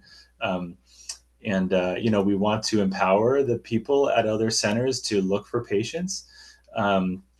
But we also want to educate them on the right workup, and that includes the light chains as well, which oftentimes doesn't happen either. You get a PYP scan with no light chains done. So spent a lot of time doing that. And then my other colleagues here have also talked about the national programs, ARC and Amyloid Support Group and Amyloid Foundation and others. And getting involved with those patient and research and advocacy type programs as a physician coming up in this field, I think is helpful. Yeah, really great suggestions. Maybe Tammy, I can come back to you. Just ask about, care, coordination and collaboration. Obviously, lots of different providers. What are the examples or solutions that you've encountered, especially at a big center like Mayo, that have impacted on patient outcomes in their experiences when they have AL amyloid? Really collaboration between all of the teams, close collaboration. We do have our multidisciplinary clinic that meets monthly, and then we also do a monthly meeting that is between the providers and the support staff. And again, like I said, having a collaboration with our scheduling team and all of that, everybody just works very, very closely together, make sure that none of these patients drop through the cracks and get lost to follow-up. And that's truly what we're trying to do, because they've already been on a very painful journey. So we try to eliminate that at all costs. Yeah. And maybe Naeem, is there any role for, digital platforms or social media, either to enhance patient engagement, communicate more effectively? Anything that you've come across that's useful? It certainly can be really effective. I think having the amyloidosis support group platform to establish local meetings between physicians, centers and the patients are really valuable. There's a huge social media presence sometimes of particular physicians in certain subspecialties that can also enhance a patient's understanding of the disease and treatments that are available. I've often come across that regularly. I think those are very valuable, but one does have to consider the risk for like hacking of a certain meeting that one has on Zoom, let's say, for instance, which has unfortunately happened a few times and has kind of led to a disturbance of the meeting. So it has its limitations in that sense. I agree. Two sides. Maybe we can just conclude one final thought about, we heard a lot today about the advances, but clinical trials serve as a backbone to that. I don't know if Julie, you wanted to comment about your approach, or anyone else wants to comment about facilitating patient access and participation in ongoing clinical trials? Absolutely, and I'm curious to learn from others, as I don't think there's one specific way to try to improve this, but I do think a key term we've been talking about today is partnerships. And so when I'm thinking about the clinical trials we've done here at Mayo and that I look forward to do in the future, I think of partnerships in three ways. Number one, direct-to-patient partnership, and really leveraging our electronic health record, having a listserv basically of all of my amyloid patients and separating it by type. And so when we do have a potential research project, sort of flood the patients in basket, since they love to chit chat with us, just to let them know of an opportunity. And if it is something they're interested in, then our coordinators will work to screen with them. I think the second partnership is with providers, not only through your own personal outreach relationships, but as well as leveraging your own institutional marketing, who, at least within our institution, like to go out into our community and put posts within our local colleagues' LinkedIn or directly at their business offices. And then I think myself, I think a lot of us get a lot of emails. So I've found just directly texting and having group chats with a lot of different cardiologists in town have been effective.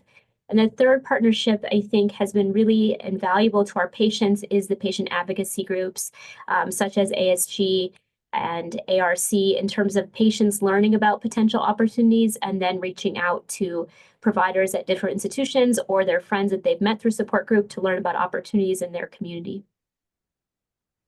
Great. Anything to add from my colleagues?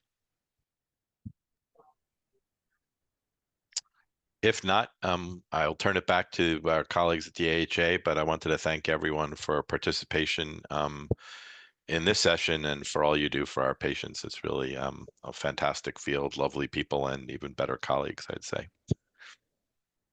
Thank you, Dr. Moore, and to all the panelists in the multidisciplinary care session. We are so appreciative to you all and to all of our speakers, panelists, contributors, and sponsors of today's event. We are so impressed and appreciative with the conversations that were conducted and with the event as a whole. Thank you to all of our forum attendees. We hope you enjoyed this offering, and I'm looking forward to your feedback. There is a post-forum survey coming soon, so keep an eye out in your emails for that. And additionally, mark your calendars for Wednesday, May 14th for a follow-up webinar from 1 to 2 p.m. Eastern, highlighting key takeaways from today's event, insights from our pre and post forum surveys, and the launch of our AL-Amyloidosis educational toolkit we are working on, featuring resources for diagnosis, clinical management, and patient advocacy.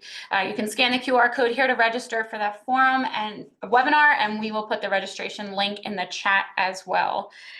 Thank you again for joining us today. Recordings of today's session will be an enduring resource posted to www.heart.org in the coming weeks, and an email will go out to all attendees. Thank you again. We look forward to seeing you May 14th.